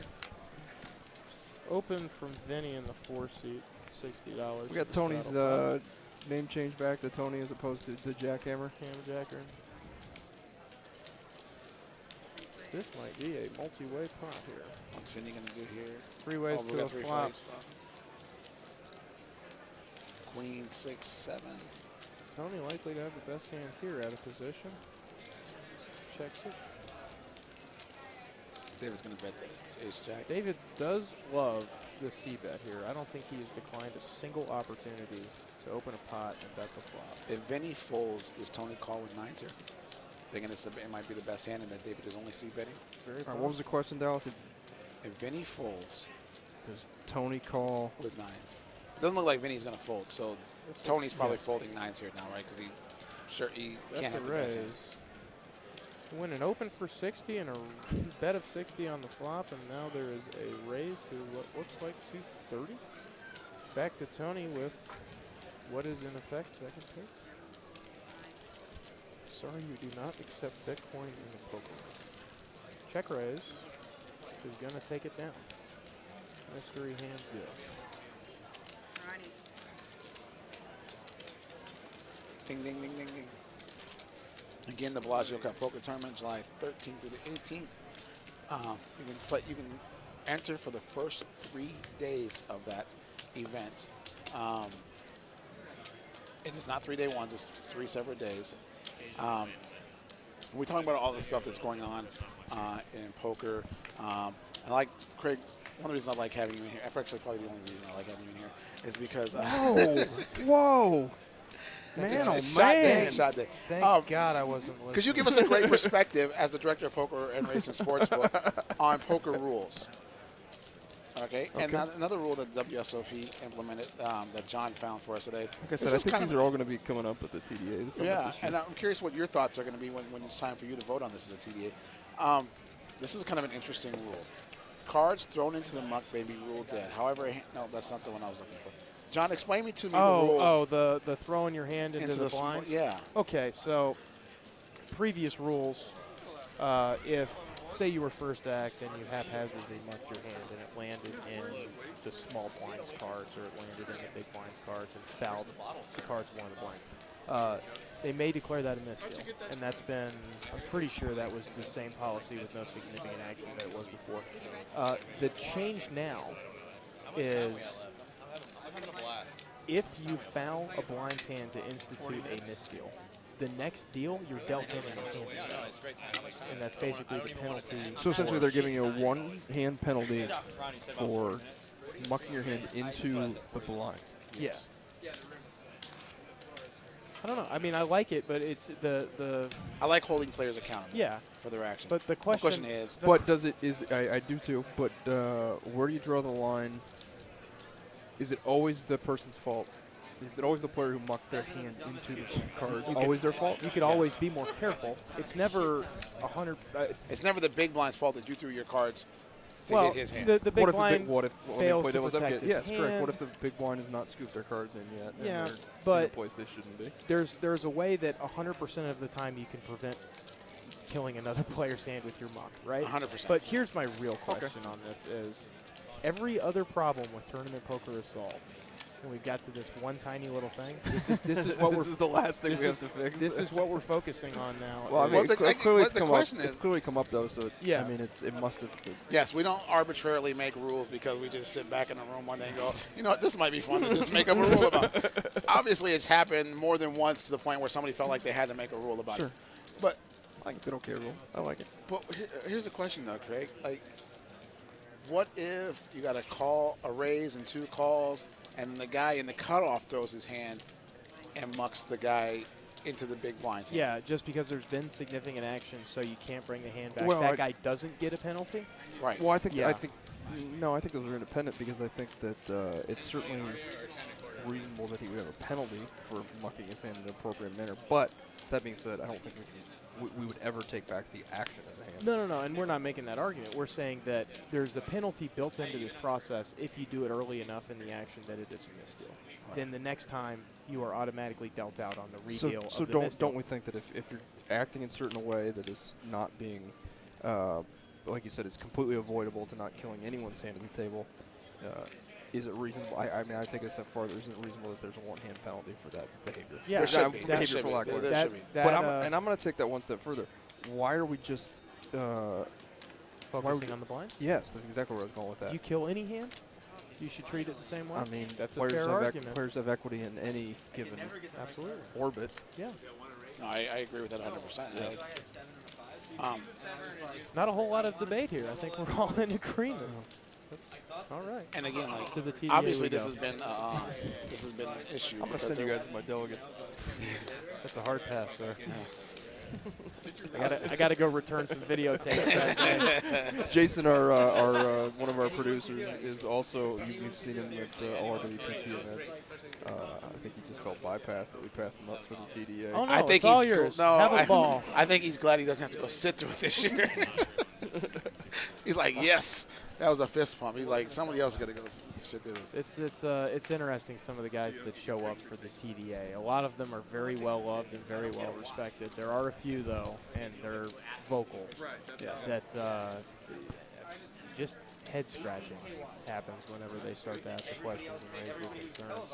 They're not exactly, widely held. Again, if you want to be on the show and you're going to be coming to Las Vegas, hit us up at Bellagio Resort, poker at BellagioResort.com. He's as good at that email as he is my job title. Hey, one of them's Am important. I wrong? Is John, that- am I wrong? No, you're not wrong at all, sir. So, anyway, He can dish it out, but he can't take it, huh, John? No. I'm glad you guys finally came up with something creative to say tonight. Thanks for finally putting in some input. That's what we're here for. John, we got a hand here. Yeah, Mikey opened.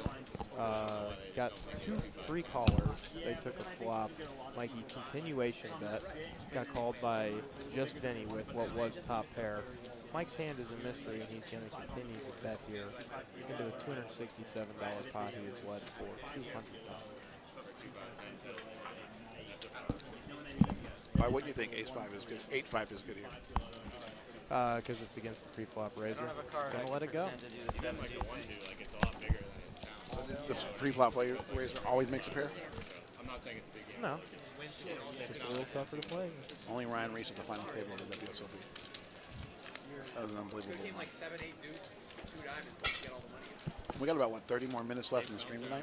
We just heard from our producers about 30 minutes left. It's been an interesting game. A lot of how poker's played, like the Hold'em's played, right? A lot of Very raise cautious. pre-flop, few big pots, raise pre-flop, everybody folds, 3-bet pre-flop, everybody folds. Then a lot of big hands played. Been kind of an interesting mix of play tonight. I think some players in the game we might see a little more clash between some players. I know Mike Macy was looking to You have 7 deuce again. I'm gonna play some pots, and him and Mike Delvecchio were trying to go for a champion live stream championship here. I think they were just both trying not to be the biggest loser in the live stream history. Race to the basement. And both great sports about it. no 7 deuce. I love that. We talked to Mike Delvecchio, rather. He called his hands the ace queen versus king queen, clearly a cooler. Good read, Mike. Good read. But of the hands we've seen on the stream, that was one of the most memorable in my opinion, because it was 2 great players leveling each other. Yes. And then as we like to say, I know what you know and you know what I know, but I know what you don't know, I know. Yeah, where does that end? But Right. and a lot of times he would have been right in that spot where he was getting a good price on a coin flip. Yeah. And that was what That's his- exactly that what was he thought he was. Again, you can hit us up. We do offer, listen, we offer poker room rates. It's called the Bellagio Poker Room. Ask for penny or collect. Tell them when you're coming out of town. They will tell you what the rate is. We require 6 hours of play a day. Here's something cool I just found out today, right? So if you're coming out with a friend and you play 3 hours and your friend plays 3 Fine, hours, and we'll get you a room. that's 6 hours. I just found that out from Penny today. That's easy. I mean, That's good for one room. yeah. So we get you. We have Bellagio room rates. We get them probably 95% of the time during the year. A couple weeks where, Super Bowl and some other things going on. But Vegas is just sold out in general. 4-way flop going off here. Ronnie opened the ace queen up front, got called by queen 8, jack 8, king 10. Vinny flops a king for top pair. Is there a club draw? No club draw. Ronnie's got the no, ace of Mark clubs. has a club Mark's draw. got the jack 8 of clubs. Ronnie checks, declines to. Mark's been very see quiet bet. today, unlike the last time where he was opening and raising and 3-betting a lot of pots. He's been kind of. Yeah. Slightly different lineup, slightly different dynamic. He's going to lead 140 into the $170 pot. And you see the same style out of Mark here. Though. I just think he's holding many hands within many positions because here he is playing his hand aggressively as he always has shown us. Yeah. I'm not gonna lie, I love watching Mark play. Yeah. Oh, yeah, this no. guy's just this guy's unbelievable. I tell you that Mike Delvecchio is one of my favorite players to watch play. Danielle Anderson in the room. Len Ashby, for a whole lot of reasons. He's a great guy to play poker with. Even if he was on the rail, he'd be entertaining. Yeah, we're gonna hopefully we'll get him in as a guest commentator here when we come back after the World Series. Heads up to the turn here, $455 in the pot. Vinny's out of position with the 2 kings against Mark's jack high flush draw. Check, check. 8 of spades, no help to Mark, although he may think it is. You might think the second pair is good here, right? Yeah. Might go ahead and bet, but Vinny's probably calling him with the king, thinking that his king is good too. Vinny is trying to pick Yeah, off a very bluff snap here and called him. successfully does. Very small bet. Did Mark just bet $60 Yep, value bet. into a $500-ish pot? Yep, value bet. Just in case you had the best hand. Just in case your opponent was on another club draw and they missed. You wouldn't sleep well at night if you check behind with the Right. best hand. Put out the nominal bet. All right, so again, if you want to be on the strip, we are poker at BellagioResort.com. On Twitter, I'm DallasScott73. John Harden's a great Hardini. Craig Lump is Bellagio Poker. Real simple. He is. He is Bellagio. Bellagio Poker. Like, there would not be any of this without him. You know, here's the thing. That's easier to say than his job title, too. Craig Lump is Bellagio Poker. All right, we got Oh, you this. guys said that perfect unison. There we go. We practiced that before the show today. About time you guys did something right. You know, broken clock is right twice a day. There you go. Can you make that reflect on our paychecks now since we did finally do something? Yeah, already done. Mike's got a king, queen of diamonds. Looks like he raised a $40 here. Just gonna pick it up. Gonna pick it up. Fold it all the way to him in the $2 blind. Nobody behind. I will tell you guys this. Craig likes to make bets and lose. Now, Well, what kind of bets? you bet on food. Over, unders. Any, Yeah, but it's generally props about turnouts of the Right, room. right. It's, you know, and I'm the worst. You are the worst. And we're still waiting on the ribs. I do still owe. I just wanted to put that out there. How many people did I lose that bet to? Like 8. I think this is. Like, producers are all raising their hand. Yeah. Mark's got an ace-10. He's raising because that's how Mark plays. Hey, Team Mossy, thanks for the comment. We excited about this project. We are very excited that we launched this here, the first live stream here on the strip. So thank you to Team Mossy out there. Got a 3-bet out of David here after Mark opens. Ronnie just calls out of the $5 blind. And David in the $10 blind makes it $190 with the ace-jack. Mark got out of the way with the ace-10. Ronnie's coming along with heads up to a flop for I actually believe that $420. Ronnie's favorite hand. No, he said he was gonna leave if they missed. Pocket eights is his Yeah, and then he was like, I should That just is leave not it. a good flop for the Pocket 2-8. eights. Because then he was stuck. Now this could, with just the right turn card, turn into the DJ versus Burke from last week. Oh, top. This is another small bet into a $400-something pot, $170. Do you like this bet, John, or do you check here heads up with top 2 pair? I mean, you have the ace of hearts in your hand. You're not really worried Did you about ever see the guy having YouTube videos with the the guy flush who draw. like brings Pretty dry himself board. into those I mean, commercials? The car King, queen, commercials, king, like king, these are 10. real Won the people, straight not draws is Yeah. all he's really worried about. So Yep. fucking So funny. But Ronnie's he's gonna have but to he's come getting along called. for one Right. bet. And that's probably because David's been 3-betting a lot of hands tonight, right? Yeah, And could see betting a lot of hands. it's part that, and you've got some chance of getting to showdown against a relatively weak one-pair type hand. If you just say, Obviously, David this spot flops top 2, so he's gonna have to put another bet in. But or something like that. It's kind of a weird spot for Ronnie now, right? Because he does have the 8 of hearts. Does he think that maybe David has ace, king, or something, but doesn't have a heart? And if he calls and hits as hard as he could, it's a lot to think about in processing this hand. also, $200 bet into $750 pot. Does that make you think that he's trying to string you along? It's a fucking Chevy Malibu. Get your head out of your ass. You know, I thought David, way on by when we Ronnie. talked to David before the He's like this really stream, I thought I had a really interesting answer for who his favorite poker player was. Oh, And he said, he goes, we all know he's a great guy, but it's not, it wasn't Phil Ivey or Phil Hellmuth, those type of guys that everyone knows. And his favorite poker player is his friend Tom Marchese. and Favorite Tom player. plays here quite a bit. He plays a lot of the high roller tournaments. Good friend of Bellagio. Yeah. Tom is a great guy. Tom is one of my favorite poker players. Like when I go back and I try and learn new things, to go back and watch on YouTube. He is miles ahead of the game. Like, I love Tom's game. And he's a really nice guy. Loves Kobe beefsteaks. He hit me to a great butcher here in Vegas with Kobe. Like, no, Tom is a great guy. Like, he's very approachable. He'll talk hands with you. I find that a lot of pros are willing to do that. You know what I mean? Talk out hands. With just the novice players, they'll come up and say, "Hey, can I ask you a question? How would you do this?" And they're like, "Yeah." I think that's good for them to keep the game going and keep interest in poker. Oh, we got 2 hands with clubs. So think no we're gonna call have the a- $50 with the clubs. Yeah, we're going to have a 3-way flop here. The 7-6 of clubs against the 2 ace-jacks. Tony G's got the ace-jack of clubs. Might be fireworks if we get a club flop come off. Instead, we've got middle pair against middle pair. No, I did flop a 7 in this spot. So we'll see what happens. Oh. Mark Ioli came along with the... No one did not flop a 7. No.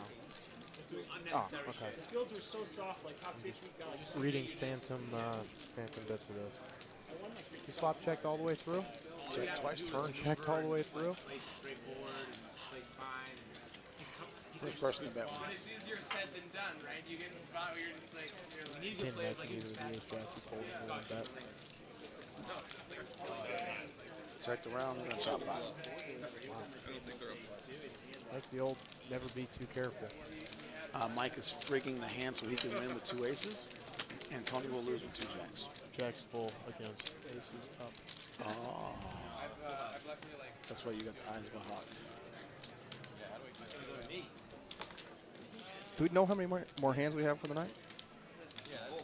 Getting our words from our producers here. I think we still got about 20 minutes left. Pretty bad show of like 19 big lines in a 1K with like. Again, I'm your host, Dallas Scott. My co-host is John Harden. The director of Poker and Racing Sportsbook, Mr. Craig Lump, is with us tonight. Pretty good that time. Close? That's not it. Is that it? It was as close as you've been yet. Why did I do that? I thought that You'll was it. never That's know. not what it is. I can't even needle you anymore. You're still going to. Probably. It's the only place he can be in charge because at home his fiancés and dogs run the business. I'm not. I just do as I'm told when I go home. Right, John? Absolutely. Yeah. Yes, ma'am. No, ma'am. Right away, ma'am. At my earliest convenience, ma'am. Yes, ma'am. I'll stop calling you ma'am. I mean, that's it. I mean, that's key to a woman's heart. That and, you know, giving her a credit card. Shut up, biggest winner when I tell you. Guy who won all the Wow. We have just really tanked this one. Hey, we got some poker going on here, boys. We got a raise and a 3-way call. We're 4 ways to the flop. We've got the 6-high diamond draw from Ronnie on the button. Parrot raise, king high, and a mystery hand. Checked all the way to Ronnie on the button with the flush draw. That's $80 into about 120. Just gonna have to take the money with 6-high. Mikey Delvecchio's killing us with not showing his cards, huh? Well, you know, if he lost a pot, maybe he could find his card reader underneath that mountain of chips. Yeah, is that the issue? I think so. Poor guy. I really feel for him. I feel for any guy that wins $285,000 in the WPT title. I mean, I don't even know how you can go on living like that. I mean, King high good? and he beat Sorrell Millie heads up in that. Jack 9 and 9. Yeah. Sweet, sweet justice. Life is just Good so buddy. horrible. Good buddy heads up. Get to beat him. I had a small gutter and a We talked about that too, like earlier tonight, because he's played with Sorrell a lot of times. That he felt that Sorrell was very deceptive on the final table when they were heads up. Yeah. He just felt like Sorrell did some things that he hadn't normally done, but he thinks that Sorrell's doing that because he knows that Mike knows him and they play together a lot. Yeah. And he's like, I had to do some of the same type of things. So we played so many things. I had to do some things that maybe were out of character for me. Yeah, I mean, they probably played how many hands against each Yeah, a other lot. lifetime? I mean, so. Mystery hand from Tony G or David. That three-way flush. Here we go. Let's figure out what's going on in this one.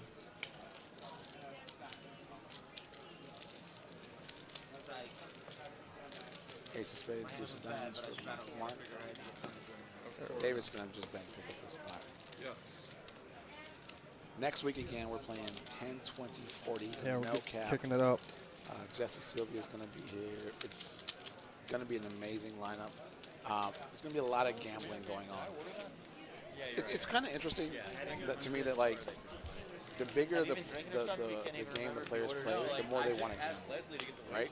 Because they want to play big pots. They want to win lots of money. I don't know what happened. I blacked out. That's going to be a properly big game. Don't let him off. I would venture that the average buy-in next week is going to be north of 20,000. Oh, easy. I mean, our average buy-in in our regular 10-20 games, 10 to 20,000. When we kick it up to 10, 20, 40, it really gets up there. I've seen people buying that thing for 100,000. Crown and diet. Solid. Yeah, you see some big pots in that game. Crown and ginger. 10, 20, 40 on the floor. I remember there were some guys in the game at one point that We're on the screen, so I was like, special. loaded that game up so big that on the turn there were $25,000 chips being bet that did not require change being I given haven't back. been dealt 7 dudes. I mean, that's, yeah, just 10, 20, 40, ho hum. 10, 20, 40, and somehow by the turn you've gotten to a point where, you can just check call off 28,000. How many Must times be did 7 deuce dealt? Like 10 to 15? Sorry, my producer here is trying to ask me a couple questions. I'm trying to inform him that we are a little busy here because David in the 9 seed has just opened with the 7 deuce. Try and win himself an extra $350. Is this his fourth one tonight? He folded one, right? Well, no, I I think know, he but he's forgot. had it 4 times, though, yeah, no? he folded one. I think he forgot the 7 deuce was gone. This is the $20 straddle, and he makes it just a plain little 50. Ronnie all the way in the 20 calls. Heads up to a flop. Ronnie is flop top pair. David's in some trouble if he's going to get stubborn. Yeah. 110 is the bet Ronnie's after not- the check. Well, you know he's going to fire at least 1 or 2 bullets Yeah. to try to take it down. And again, no? David has a reputation for continuation betting. The ace might help him. That is He a- fires that's a- quickly. I like the fact that he fires quickly, but I think that he might be giving away some information. Well, here's the thing. The last time he did this, he had top set. That's right, with the jacks. So, And Ronnie lays it down. that's another $350. I'm stuck Tough life. 207 dudes. That's how they play back at National Yeah, Harbor. he's going to take that That's money. Johnny Groom's lessons right there. He's going to take that money back to K Street, show it off to his friends. When you come to Las Vegas, make sure you get your own life card. It's good at any MGM property, earn your comps, get your room rates. We give comps to poker. Shitty time because if he was dealt in, Great it wouldn't have restaurants, happened. noodles, Thanks a lot. Jasmine, snacks. Snacks has got some. They changed the menu, and those Still down the burgers mug are today. phenomenal now. Yeah, I like them a I lot. mean, those are some really good burgers. And the shakes. And if you, Those shakes are in fact, when we leave here tonight, Greg, irresponsibly good. since you owe us all the $1 million for food anyway, Yeah, let's that all. you should try those Canadian chocolate shakes. they have up there. Not a bad idea. It's one of your better ideas of the night. Probably the only good one we've had tonight. Now, they have those Kahlua chocolate shakes. That's yeah. I try to get upsold every time on lunch break. Oh really? You got to try one of these special shakes. Yeah. I'm like, I can't do that. You do have the greatest job in the world, but I mean, I do. you want to keep it, so you probably Yeah, should. that's a little too Mad Men-esque. A couple generations removed. That's one of those things that corporate probably wouldn't like. It's good comping alcoholic beverages. 1 o'clock in the afternoon. So we got the open-ended against the pair of fives, folded all the way to Mike in the cutoff. Opened the 10 high. Oh, Mike's got his super glasses back on. Yeah. It took him off to read the flop and then put him back on.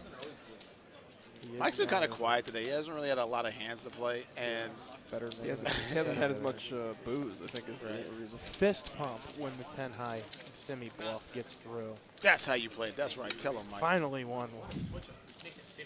The straddles are under the gun if I'm reading the Kill a Tran. Yeah, so Killer Tran, like, it's kind of an interesting rule because Craig doesn't allow the button straddle unless it gets straddled to the button. So you can straddle a straddle, like this is 2, 5, 10, you go 20, 40, 80, 160, 320, 640 to get to the button. But we don't have a button straddle here at the Bellagio. And maybe if you send Craig an email or hit him up on Twitter or at Bellagio Poker, you can convince him to change his mind and do that. Shabbos wants to know, are we planning on streaming during the series? Only the Bellagio Cup final table.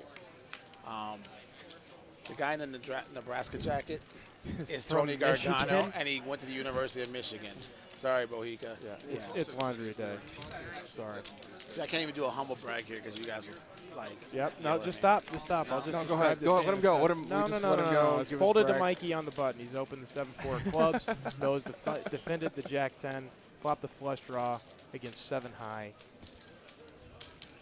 That's where we're at right now. Noah checks the flush draw. Mike is continuation bet for $60. Check call from the Jack high flush draw. Off to a turn. Trip sixes. That's an interesting one. Jack high is going to shrink in Noah's hand if Mikey's got the ability to bet again. He declines. Full house on board. Betting, does it get betting called or does it just I check, don't know. check, and we chop the pot? Play the board.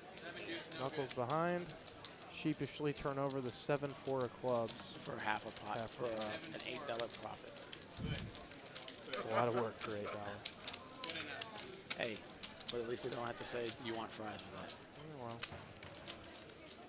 Keeps washing cars in the valley. We're still working. For those of you just tuning in, they're attempting to expand my job responsibilities. I guess when it happens, I'll do it. Yeah, and again, if you're coming to Bellagio, we can find you again. We have a regular 4-8, 9-18, 20, 40, 40, 80. During the series, we always run an 81, Ronnie, what do you think about that? Sometimes we run 200 limit Say he game. had 7 If you're in the no limit, this is the place to go. Whatever you want to play, just come in and tell John. He'll find you Bobby. If you come in during, John, you start at 6 p.m. Normal here a little before that. And if you come in during the day, just ask for George. Yeah. They'll find you. They got a Rolodex of tons of people, and they will get you a game. Both players have 7 deuce shot win for some reason. We did it all in 3. They get the Again, I am your host, Dallas Scott. My co-host is John Harden. I'm the director of Poker and Race and Sportsbook. Mr. Craig Lump is here with us today. So come again. when you both have it, but 200. I just figured out his job title for the first time. No help to you. Director of Poker and Sports Operations. It's still wrong. That's wrong? Oh, it's the best What you're is gonna your get. title? So Yeah, I mean, seriously, you're so like, what is it? sheepish. Are Figure it you out, guys. are you embarrassed about your own damn job No, not title? at all. You won't tell us. I'm embarrassed. You guys, You're Craig. That's what I know. Yeah, you're, he's my boss. you're Craig 1. Craig 2 comes in at 6 p.m. Like, that gets real confusing when yeah. our shift manager, who's also a Craig L. Yeah, Call Craig. Is Craig in the room? Get Craig over here. I don't want you, Craig. I want the other Craig. Has that happened on Swing Shift? Yes. Yeah, the guy who always says that's the guy's about to be 86. Like, Yeah, right. He's like, no, let me talk to the other Craig, please. yeah, the look on their face the moment they realize that there's 2 Craigs and that they've requested the wrong one, it's akin to a child discovering that there is no Santa Claus. Oh, that's not wrong. Again, like, what is your title? It's funny to me that We got- the people make that claim that you like said the guy about 86. They think their best course of action is that I'm here at all hours of the day. Yeah. I mean, and I'm here all hours of the day, but I can't be here every hour of the day. Yeah. We have the live 40 on for exactly one hand here. Let's see if Tony jackhammers our guy. So our mod still got it wrong. And to answer your guys' question, director of Poker, Race, and Sportsbook Operations. Who cares about the race? Poker and Sports? Why do we have to say operations? Why can't you just be director of poker and race and sport? What is I mean, operations. It's just like they added a word to your title to make you feel more important or something. Like, Gotta have a comma in there somewhere. Bohica 72 thank you for having a great time when you come to the Bellagio to play 1-2 no limit hold'em. We have a lot of 1-2 no limit hold'em games, a lot of 2-5 no limit hold'em games. We had 8 1-3 no limit games last night. Wow. On a Tuesday. David again with 7 deuce. This is number 5, and it's on the button. And he's won 3 out of the 4, right? And the Yeah. one he didn't win, he folded pre-flop. I think he forgot the 7 deuce game. Was Yeah, on. because it was open 3-bet to him, and he just pitches it. Whoa. David just let another one go. He's just winning so much money, he doesn't want to take it all.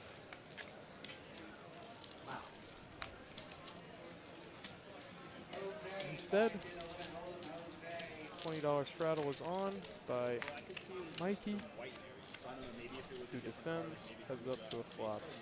Ronnie flops the nut flush draw. And Mikey is being Mikey and not showing us his cards today. You know, he's kind of big timing us. He won a WPT event, you know, so he's, I don't have to show my whole cards. They know how to play. Come on, team.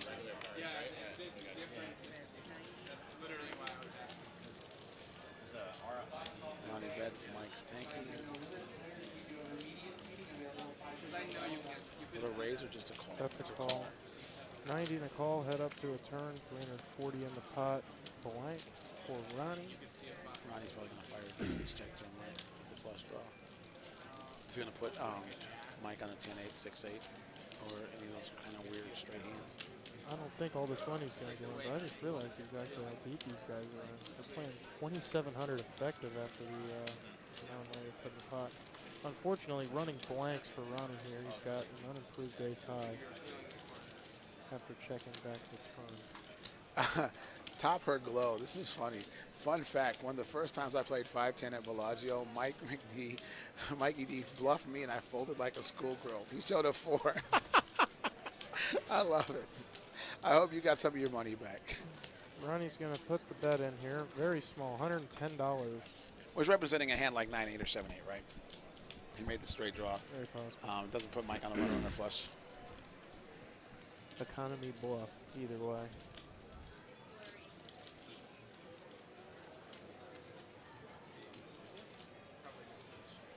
Mikey going to look him up with a 1-pair type hand? No. You can't call him one. But too much. The board's too wet there. Too many things could have happened. 1 pair as good as 2 pair there. Right. About. And Ronnie could have very well had something like ace-8 of hearts, maybe running hearts, or 9-7-8 of hearts, you know, and back into the flush draw. Though he probably would have bet the turn if he had the heart flush draw to go with the hand. Or maybe he takes off a free one because he wants to get away from the hand. He doesn't want to be checked. Yeah, he just picks up extra equity. He had to folded a 7 deuce. Did you? He's just over it. He's like, that's what he does. That makes sense. It's like getting dealt ace king over. So we got about 7-8 more minutes left in the stream tonight. Again, if you want to come out and play, we are at poker at BellagioResort.com. I'm your host, Dallas Scott, at Dallas Scott 73. John Harden is my co-host. He's at the Great Hardini. Craig Lump is at Bellagio Poker. That's what we're we've decided that. You are just Bellagio Poker. Director, we do poker, race, and sportsbook operations. Pretty good, John. Close enough for government. So we do offer room rates. Play 6 hours a day, we'll get you a room rate. Like I said, I just found out today, like if you come out with a friend, you guys each play 3 hours a piece, that's 6 hours. Fantabulous restaurants here at the Bellagio. I don't know what my favorite one is. What the Peking restaurant Dunk here? at Jasmine. The Peking Duck at Jasmine is pretty phenomenal. I'm not gonna lie, Jasmine might be my favorite meal on campus. Their lettuce wraps are just Unbelievable, right? yeah. I think we're just hungry at this point, though. So maybe a grain of salt. I like the chicken pad thai at Noodles too. I like the burgers at Snacks.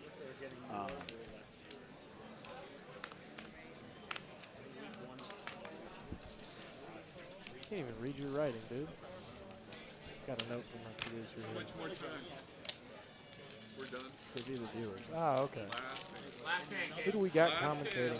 embarrassment. I think I just said it, but I'll tell you anyway. My name is Dallas Scott. I am your host. My co-host is John Harden, and Director of Poker and Race and Sports Operation, Mr. Craig Lump. 3 hours in, he gets there. 3 hours. It's been like 4 weeks, dude.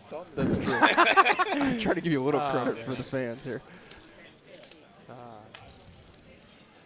So yeah, next week, guys, bigger game, 10, 20, 40, no limit.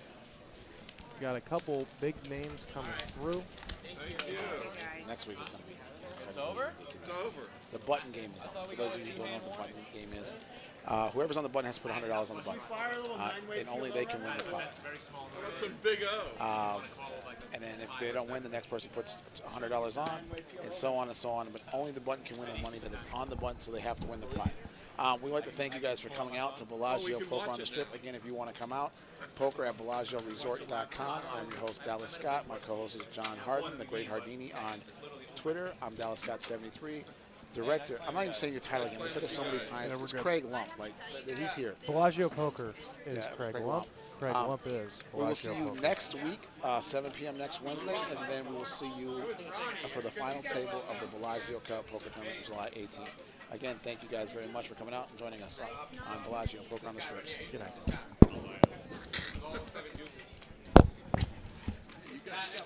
was